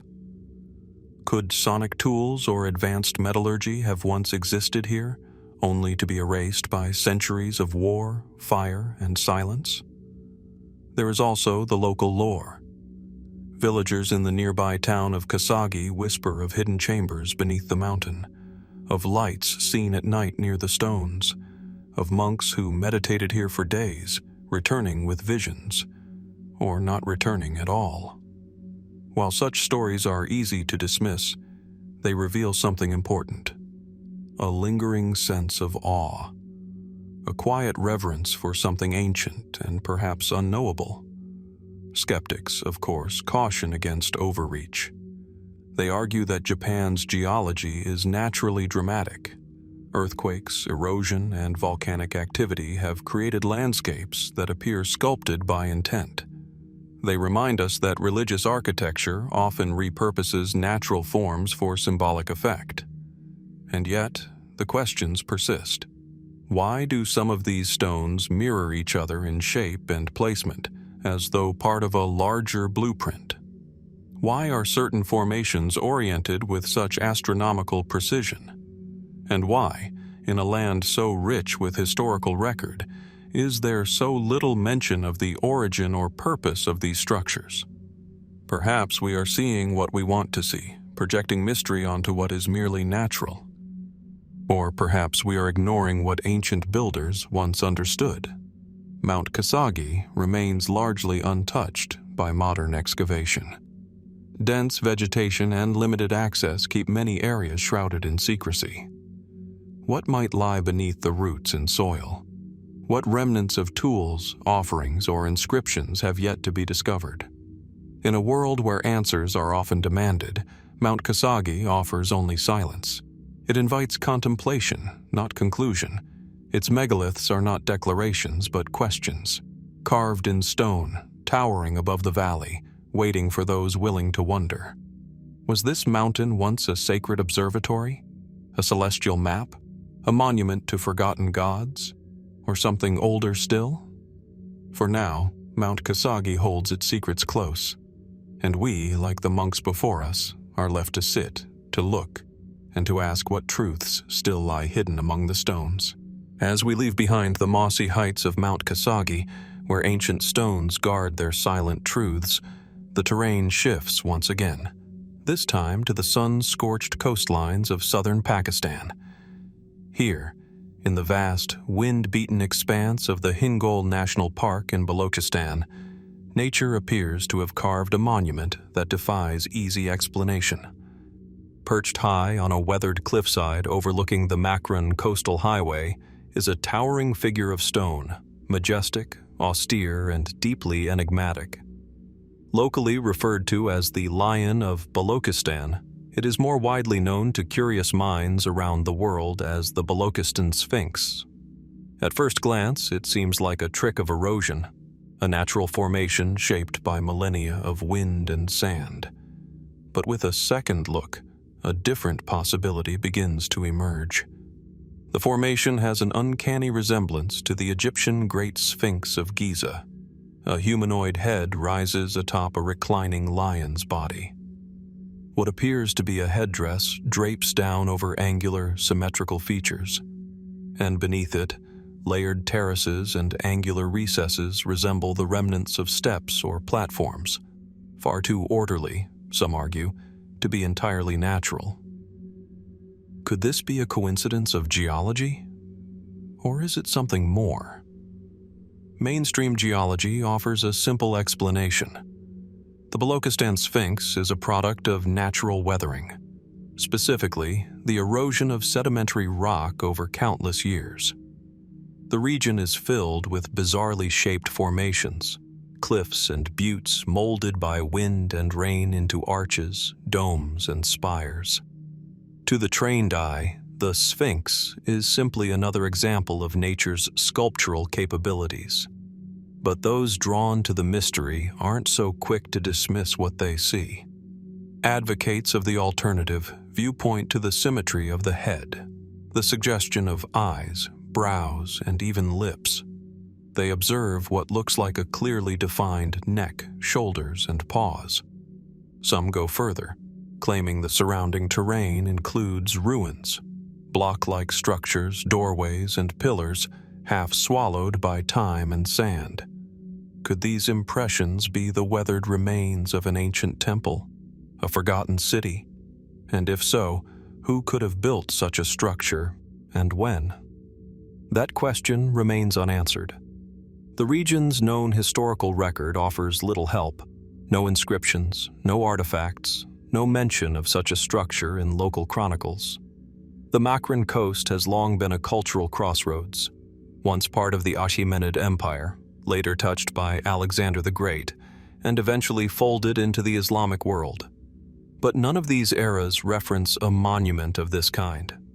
Some independent researchers suggest it could be far older, perhaps even predating known civilizations. They cite the proximity of the Sphinx to what they claim is a large complex dubbed the Temple of the Sphinx, a stepped structure with sharply defined corners and flat surfaces that appear to have been cut, not eroded. While mainstream archaeologists argue these formations are the result of natural sedimentation layers eroding at different rates, others see geometry too crisp, angles too precise, to be accidental. Then there is the location itself. Hingol National Park is remote, harsh, and rarely explored in depth. The terrain is difficult to survey, and archaeological research has been minimal. If the Sphinx and surrounding formations were indeed part of a built complex, perhaps even a weathered megalithic site, how much more might still be buried beneath the surface, undiscovered and undocumented? The comparisons to Egypt are tantalizing, though they should be approached with caution. Is it possible that a distant, now lost culture once created a monumental sculpture echoing the themes of guardianship, lion-like deities, or solar worship? Could this be evidence of a wider, ancient symbolic language, one that spanned continents and epochs? Others suggest a more esoteric view, that the Balochistan Sphinx may be a remnant of a civilization long since erased by cataclysm. Echoes of Plato's Atlantis, or the Vedic stories of advanced prehistoric cities swallowed by flood and time. Some draw connections to the Ramayana, which mentions kingdoms far to the west of India, possibly along this very coastline. Theories swirl, but proof remains elusive. Still, not all who question the geological narrative suggest an artificial origin. Some propose that ancient peoples may have seen such natural formations and repurposed them, carving into them, building upon them, or attributing sacred meaning to their shapes. In that view, the Sphinx may be both natural and cultural, born from the earth but infused with myth by human hands. Why, then, has there been so little study? Some point to political instability in the region, limited archaeological funding, and lack of awareness in the broader academic community. Others suspect that the site has simply been overlooked, lost in the noise of more prominent historical locations. But the image lingers. a giant stone figure staring out across the desert. Silent, still, and unknowable. Not carved into rock, perhaps, but of the rock. An artifact of coincidence, or of intention. What does it mean when nature mimics art so precisely? Or when erosion conjures a face, a body, and a temple on a remote cliffside? How do we distinguish between randomness and relic? Between what is imagined and what might once have been real? There is no clear answer. And perhaps that's the point. In the Sphinx of Balochistan, we find a mirror for our curiosity.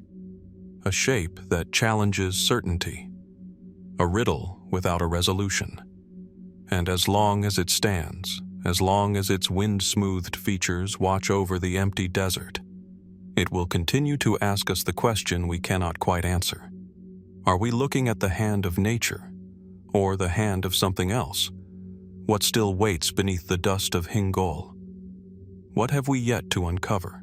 High in the rugged Andes of northern Peru, where the mist drapes over jagged peaks like a forgotten shroud, a solitary structure lies nestled beneath the watchful face of Cerro Blanco, the White Mountain. Hidden among the folds of shadow and stone stands a site both haunting and sacred, known today as La Huaca de la Luna, the Temple of the Moon. Built by the Moche civilization nearly 1,500 years ago, the Temple of the Moon rises not as a singular edifice, but as a layered complex, a series of stepped platforms and ceremonial chambers constructed over generations. Its walls are thick with adobe bricks, tens of thousands of them, each stamped with the mark of its artisan. Time has weathered their surfaces, yet the structure endures, like a memory etched in clay. But it is not merely the architecture that draws whispers of awe and mystery. It is what lies within. Vivid murals, still bearing their blood-red hues, adorn its sacred chambers. They depict warriors, gods, and ritual scenes of sacrifice. At the heart of the temple complex lies a central ceremonial courtyard, its floor once slick with blood, its walls bearing the grim artistry of power.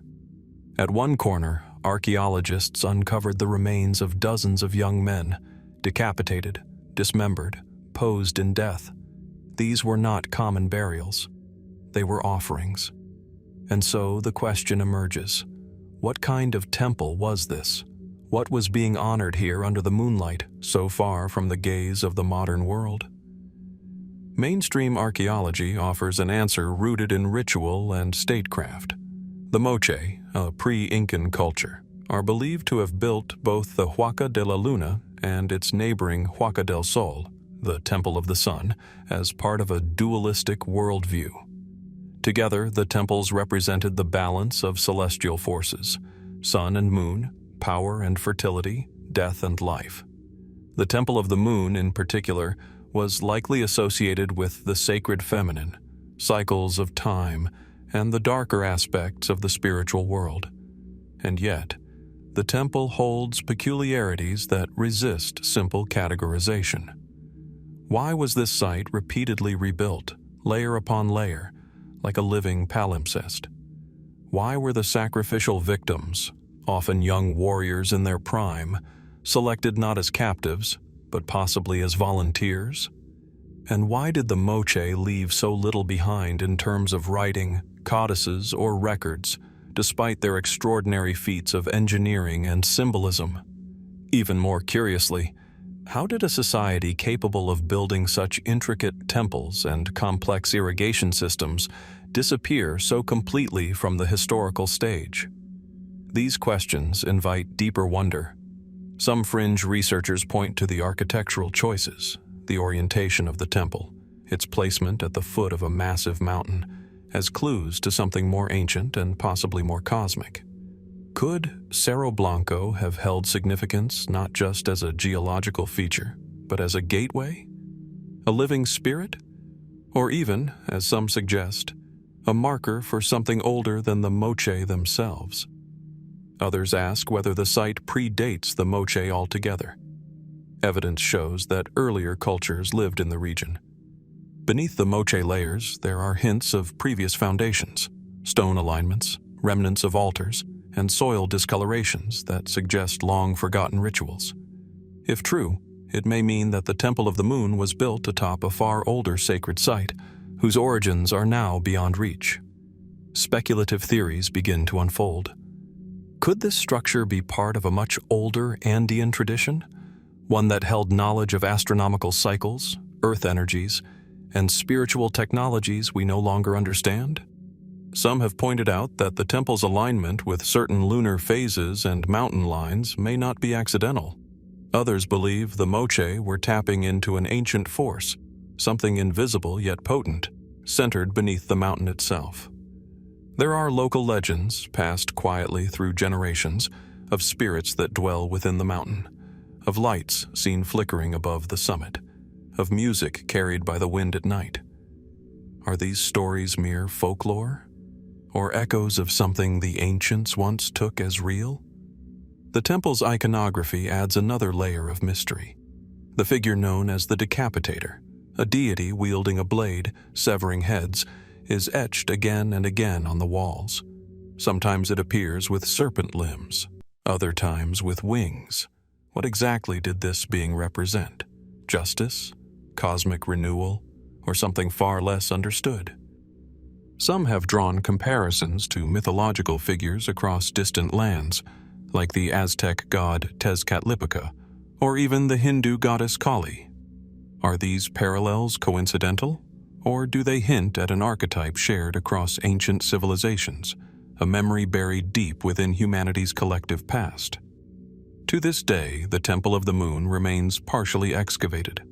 Much of it still sleeps beneath layers of sand and sediment, its deepest chambers untouched. What might lie beneath those unturned stones? What symbols, bones, or technologies might yet wait for the patient eye? In the fading light of dusk, the mountain casts its shadow across the crumbling adobe. The wind stirs fine dust across the temple's steps. The murals, though worn, still watch silently, their painted eyes seeing what we cannot. Was this simply a place of ritual, a temple to appease gods with blood and ceremony? Or is there more hidden in the folds of this ancient sanctuary? Stories of forgotten knowledge, of a relationship with the cosmos now lost to time? The mystery endures. The Temple of the Moon remains as it always has, monumental, solemn, and elusive. A place where silence speaks louder than words, and where each stone whispers a question with no easy answer. What truths were buried beneath its foundations, and what secrets might still remain, waiting to be unearthed by those brave or curious enough to look? Moving from the lunar sanctuaries of the Andes to the arid, windswept landscapes of South Asia, we arrive in the heart of Sindh province, Pakistan, a place where history sleeps beneath layers of silence and sand. Here, amid the scorched plains near the village of Sajama, rise stones that defy easy explanation. They do not tower like Egyptian obelisks, nor do they gleam with gold or intricate inscriptions. Yet their raw presence commands attention. Scattered across the land in seemingly deliberate alignments are dozens of upright megaliths, massive stone slabs standing in isolation, untouched by modern chisel or restoration. Eroded by centuries of wind, dust, and time, these solemn sentinels of Sajama stand mute, as if waiting for someone to remember their story. To most travelers, they might seem like little more than weathered boulders. But on closer inspection, a pattern emerges. The stones are not randomly placed. Many are oriented in cardinal directions, some in parallel rows, others arranged in circular formations suggestive of ritual or astronomical intent. Some are set into deep sockets in the earth, requiring a level of effort and planning inconsistent with the assumption of mere coincidence. Mainstream archaeology in the region is sparse, and few formal studies have focused on these enigmatic formations. They are largely undocumented in global literature, Local records remain minimal, and no conclusive inscriptions have been found on the stones themselves. Without inscriptions, datable artifacts, or direct historical reference, the mystery deepens. So who erected the Sajama megaliths, and why? Sind is no stranger to ancient civilizations. The nearby ruins of Mohenjo-Daro, a relic of the Indus Valley civilization dating back to around 2500 BC, reveal a culture of advanced urban planning, standardized weights, and possibly even writing. Could the Sajama megaliths be linked to this ancient society, or to an even older, undocumented people whose legacy has long been erased by time? There are oral traditions among local communities. Some say the stones were placed by giants. Others claim they are ancient grave markers, guardians of a forgotten burial ground. Yet, despite the theories, no skeletal remains have ever been recovered at the site. And if they were indeed tombstones, their scale and alignment suggest a far more complex purpose than mere remembrance. Geomorphologists have proposed a natural origin. Perhaps tectonic activity pushed vertical layers of rock upward over millennia. But this theory struggles to explain the regularity of angles, the placement of stones in symmetrical lines, and the occasional presence of wedge-like cuts suggesting human shaping. If nature is responsible, she has sculpted with precision few would attribute to chance. There are striking parallels to other megalithic sites across the globe. The standing stones of Karnak in France, the dolmens of Korea, the circles of Nabta Playa in Egypt's Nubian desert, all bear a resemblance in both form and placement. Could the Sajama megaliths be part of a broader, lost tradition of prehistoric monument building whose meaning is now lost to us? Some researchers have asked whether the site might have been used for celestial observations. The sun's path over the horizon, particularly during solstices, appears to correspond to the alignment of several stones. Were these ancient skywatchers marking the passing of seasons, tracking the agricultural calendar, or even charting celestial cycles now forgotten? The notion is not unfounded. Across antiquity, societies built stone structures to mirror the heavens.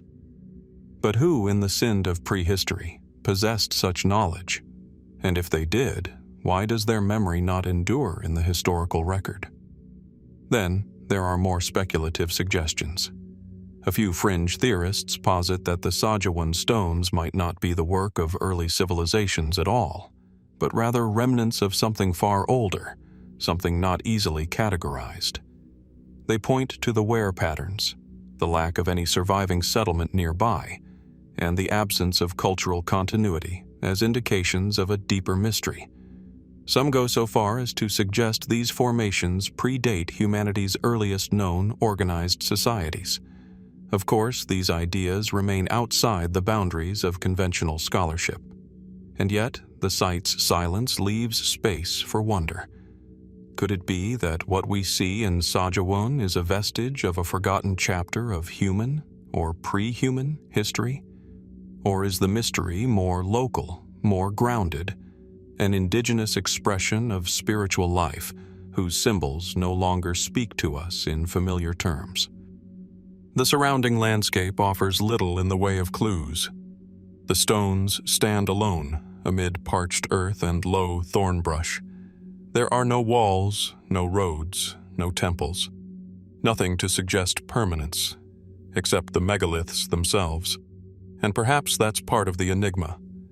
Unlike cities, these markers were not meant to house or contain. They were built to endure, to last. And they have. Long after the builders disappeared, long after memory faded into myth, the Sajama megaliths remain. Silent, steady, unclaimed by any known culture.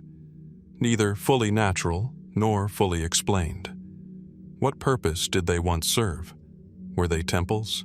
Astronomical instruments? Burial guardians? Or something else entirely? Something we've yet to comprehend? Until detailed archaeological work is conducted, and until the site is documented and studied with the attention it deserves, The mystery of Sajama will continue to whisper through the desert winds, offering more questions than answers. And so we are left to wonder, what other ancient stories might lie buried in the dust of sin, still hidden beneath the earth, waiting perhaps for eyes willing to see and minds willing to ask? As the Mediterranean sun sinks low over the rugged hills of Sardinia, its golden light spills across a quiet, wind-shaped landscape. This is a place where time slows, where the land feels older than memory, and stones, massive, weather-worn, and silent, emerge from the earth like the bones of something ancient and long forgotten.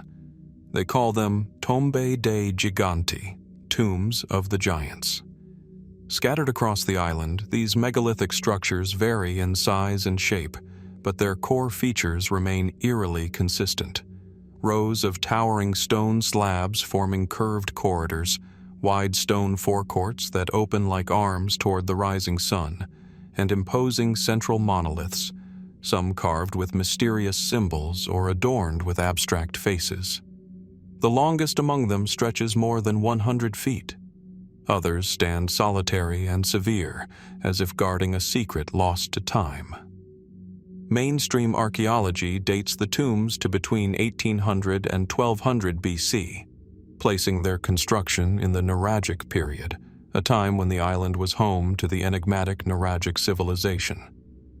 Little is known about this ancient culture beyond the remnants of its bronze tools, its stone towers, and these curious tombs. Unlike the more thoroughly documented civilizations of Egypt or Mesopotamia, the Nuragic people left behind no written language. Their beliefs, their rituals, their understanding of the world, these must be reconstructed from stone alone. And yet, even stone can be elusive. According to conventional interpretations, these were collective burial sites, meant to house the remains of multiple individuals, perhaps revered ancestors. Their grandeur, it is said, reflects the social importance of death rituals in Nuragic society. But from the very beginning, something about these tombs has defied neat categorization.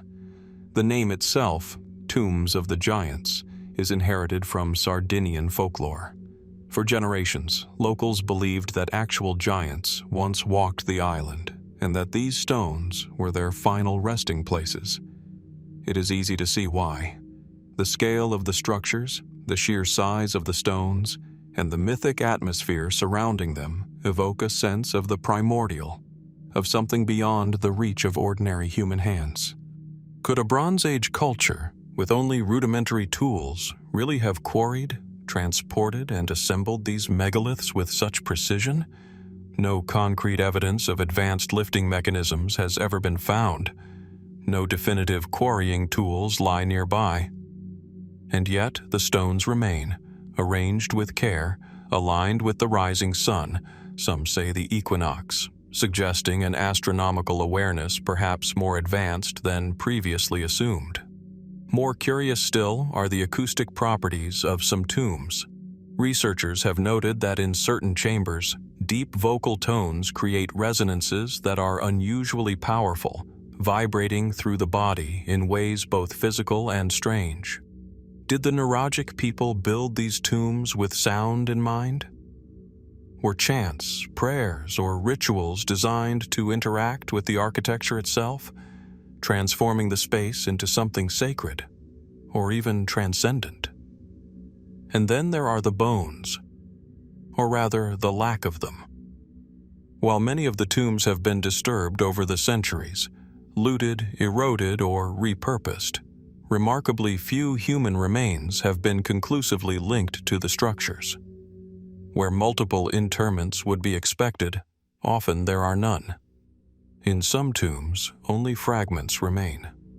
If these were truly collective burial sites, why does the archaeological record offer so little in terms of physical proof? This absence has fueled theories outside the academic mainstream. Some propose that the tombs were never burial sites at all, but energy centers, points on a forgotten global grid of sacred geometry. Others claim that the name Tombs of the Giants may hold more than metaphorical truth. There are, scattered through Sardinian folklore and even rare archaeological whispers, reports of unusually large human bones, skulls and femurs beyond normal proportion, discovered in ancient strata, only to quietly disappear from the public record. Are these mere exaggerations, misinterpretations, or part of a deeper, buried history? Alternative theorists go further still, suggesting that Sardinia was once a node of contact with non-human intelligences, beings who left behind these massive constructs as markers, temples, or even machines whose function we can no longer understand. It is a provocative idea, unproven and widely dismissed, but it points to a deeper truth, the feeling, impossible to ignore, that these structures do not belong entirely to the world we know. Why do so many of the tombs mirror each other with uncanny consistency, despite being built across centuries and vast distances? How did a pre-literate society standardize such monumental architecture without blueprints, mathematics, or a shared script? What belief system drove them to shape their world in this way, and why has it vanished so completely? The island itself holds more questions than answers. Sardinia is rich with unexplained phenomena. Thousands of Nureg stone towers, spiral carvings, subterranean temples, and sacred wells that seem to reflect cosmological concerns rather than mere utility. In this broader context, the tombs of the giants begin to look less like isolated burial sites and more like part of a larger, integrated worldview, one in which stone, sun, sound, and spirit were deeply intertwined. But what that worldview truly was remains locked within the stones. In the cool hours before dawn, when mist gathers low around the hills and the tombs loom as silhouettes against a pale horizon, it's not hard to imagine something immense and hidden watching from the shadows.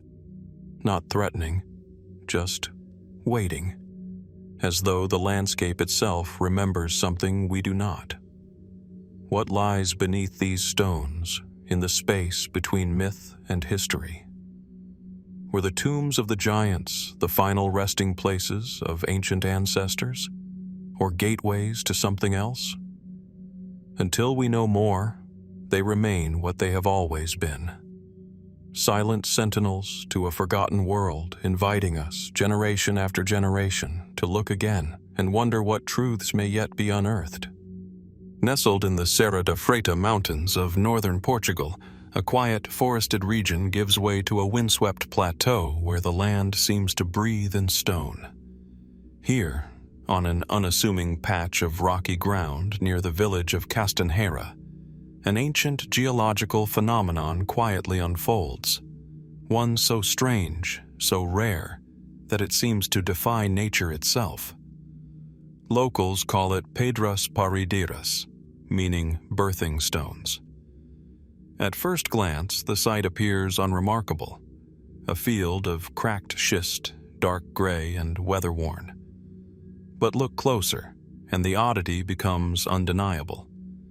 Embedded in this mother rock are small, rounded nodules, smooth and dark, encased like seeds in a shell. Over time, under the influence of shifting temperatures, these nodules are expelled from the rock's surface, naturally ejected, one might say, leaving behind distinctive circular impressions, like scars on the skin of the earth. It's a place where stones appear to be born from other stones. A geological paradox. Mainstream geologists offer an explanation rooted in natural processes. They describe it as a rare interaction between different types of rock formed under high heat and pressure some 300 million years ago. The main body is a type of metamorphic schist, while the nodules are granitic, formed slightly later. Due to variations in hardness and expansion rates, the nodules are eventually pushed out of the matrix by cycles of heat and cold, erosion, and time. It is, by all accounts, a natural phenomenon, known scientifically as a case of nodular weathering. But here's the catch. This process, while technically understood in theory, is almost never seen in this way anywhere else in the world. In fact, the Pedras Parederas site is considered globally unique. The stones that give birth exist only here, on a small hillside in Portugal, in an area less than 1 square kilometer wide. Why here? Why only here? The questions deepen when one considers the local traditions. Long before geologists arrived with their instruments and hypotheses, the villagers of Castanheira had their own understanding of the stones. To them, the birthing rocks were sacred. They believed the smaller, rounded nodules held healing powers or could protect against misfortune. Families would keep them in their homes, tucked into wooden chests or hidden beneath floorboards, passing them down through generations like amulets. And then there are the whispers, those softer, less verifiable accounts. Stories of strange dreams reported by those who sleep near the site, of animals avoiding the field, of compasses behaving erratically when placed on the stones. Science has not confirmed any magnetic anomalies here. And yet, the rumors persist. Quiet murmurs carried like wind through the mountains. Could the unique geological composition of the area influence more than just the physical landscape? Is it possible, even in some obscure way, that subtle environmental effects, undetectable to our current instruments, are at play? Others have speculated that the phenomenon may not be entirely natural. Some fringe theorists suggest the birthing effect is a byproduct of ancient technology, long buried and now eroded beyond recognition. A fantastical notion, perhaps, but they ask, what if the Pedras Parederas are remnants of something lost? A quarry, an experimental site, or even an energy-focused structure whose original purpose has faded into myth? There is, after all, precedent for mystery in stone. Across the Iberian Peninsula, dolmens, megaliths, and enigmatic petroglyphs still stand without complete explanation. Could the Pedras Parederas somehow belong to this deeper layer of forgotten history? And what of the curious visual resemblance the ejected nodules bear to certain fertility symbols seen in prehistoric carvings? The association may be coincidental, but the metaphor is hard to ignore. Stone giving birth, earth producing life. A natural metaphor for a deeper, perhaps spiritual truth. At the local interpretation center, scientific panels explain the mineral composition, the cooling process, and the long timeline that produced this singular event. Yet standing out in the field itself, under a shifting sky, with the distant sound of wind brushing against stone, those tidy explanations seem to drift away. What remains is the strangeness, the raw, undeniable feeling that this place is quietly alive in a way we do not yet fully understand. How many other such places remain, silent, overlooked, their mysteries mistaken for anomalies? What causes a landscape to birth stone? And more curiously still, what inspires a people to believe that such stones hold power? In an age defined by data and definition, the Pedras Parederas continue to challenge the very idea that all things can, or should, be explained. And perhaps that's the most compelling mystery of all.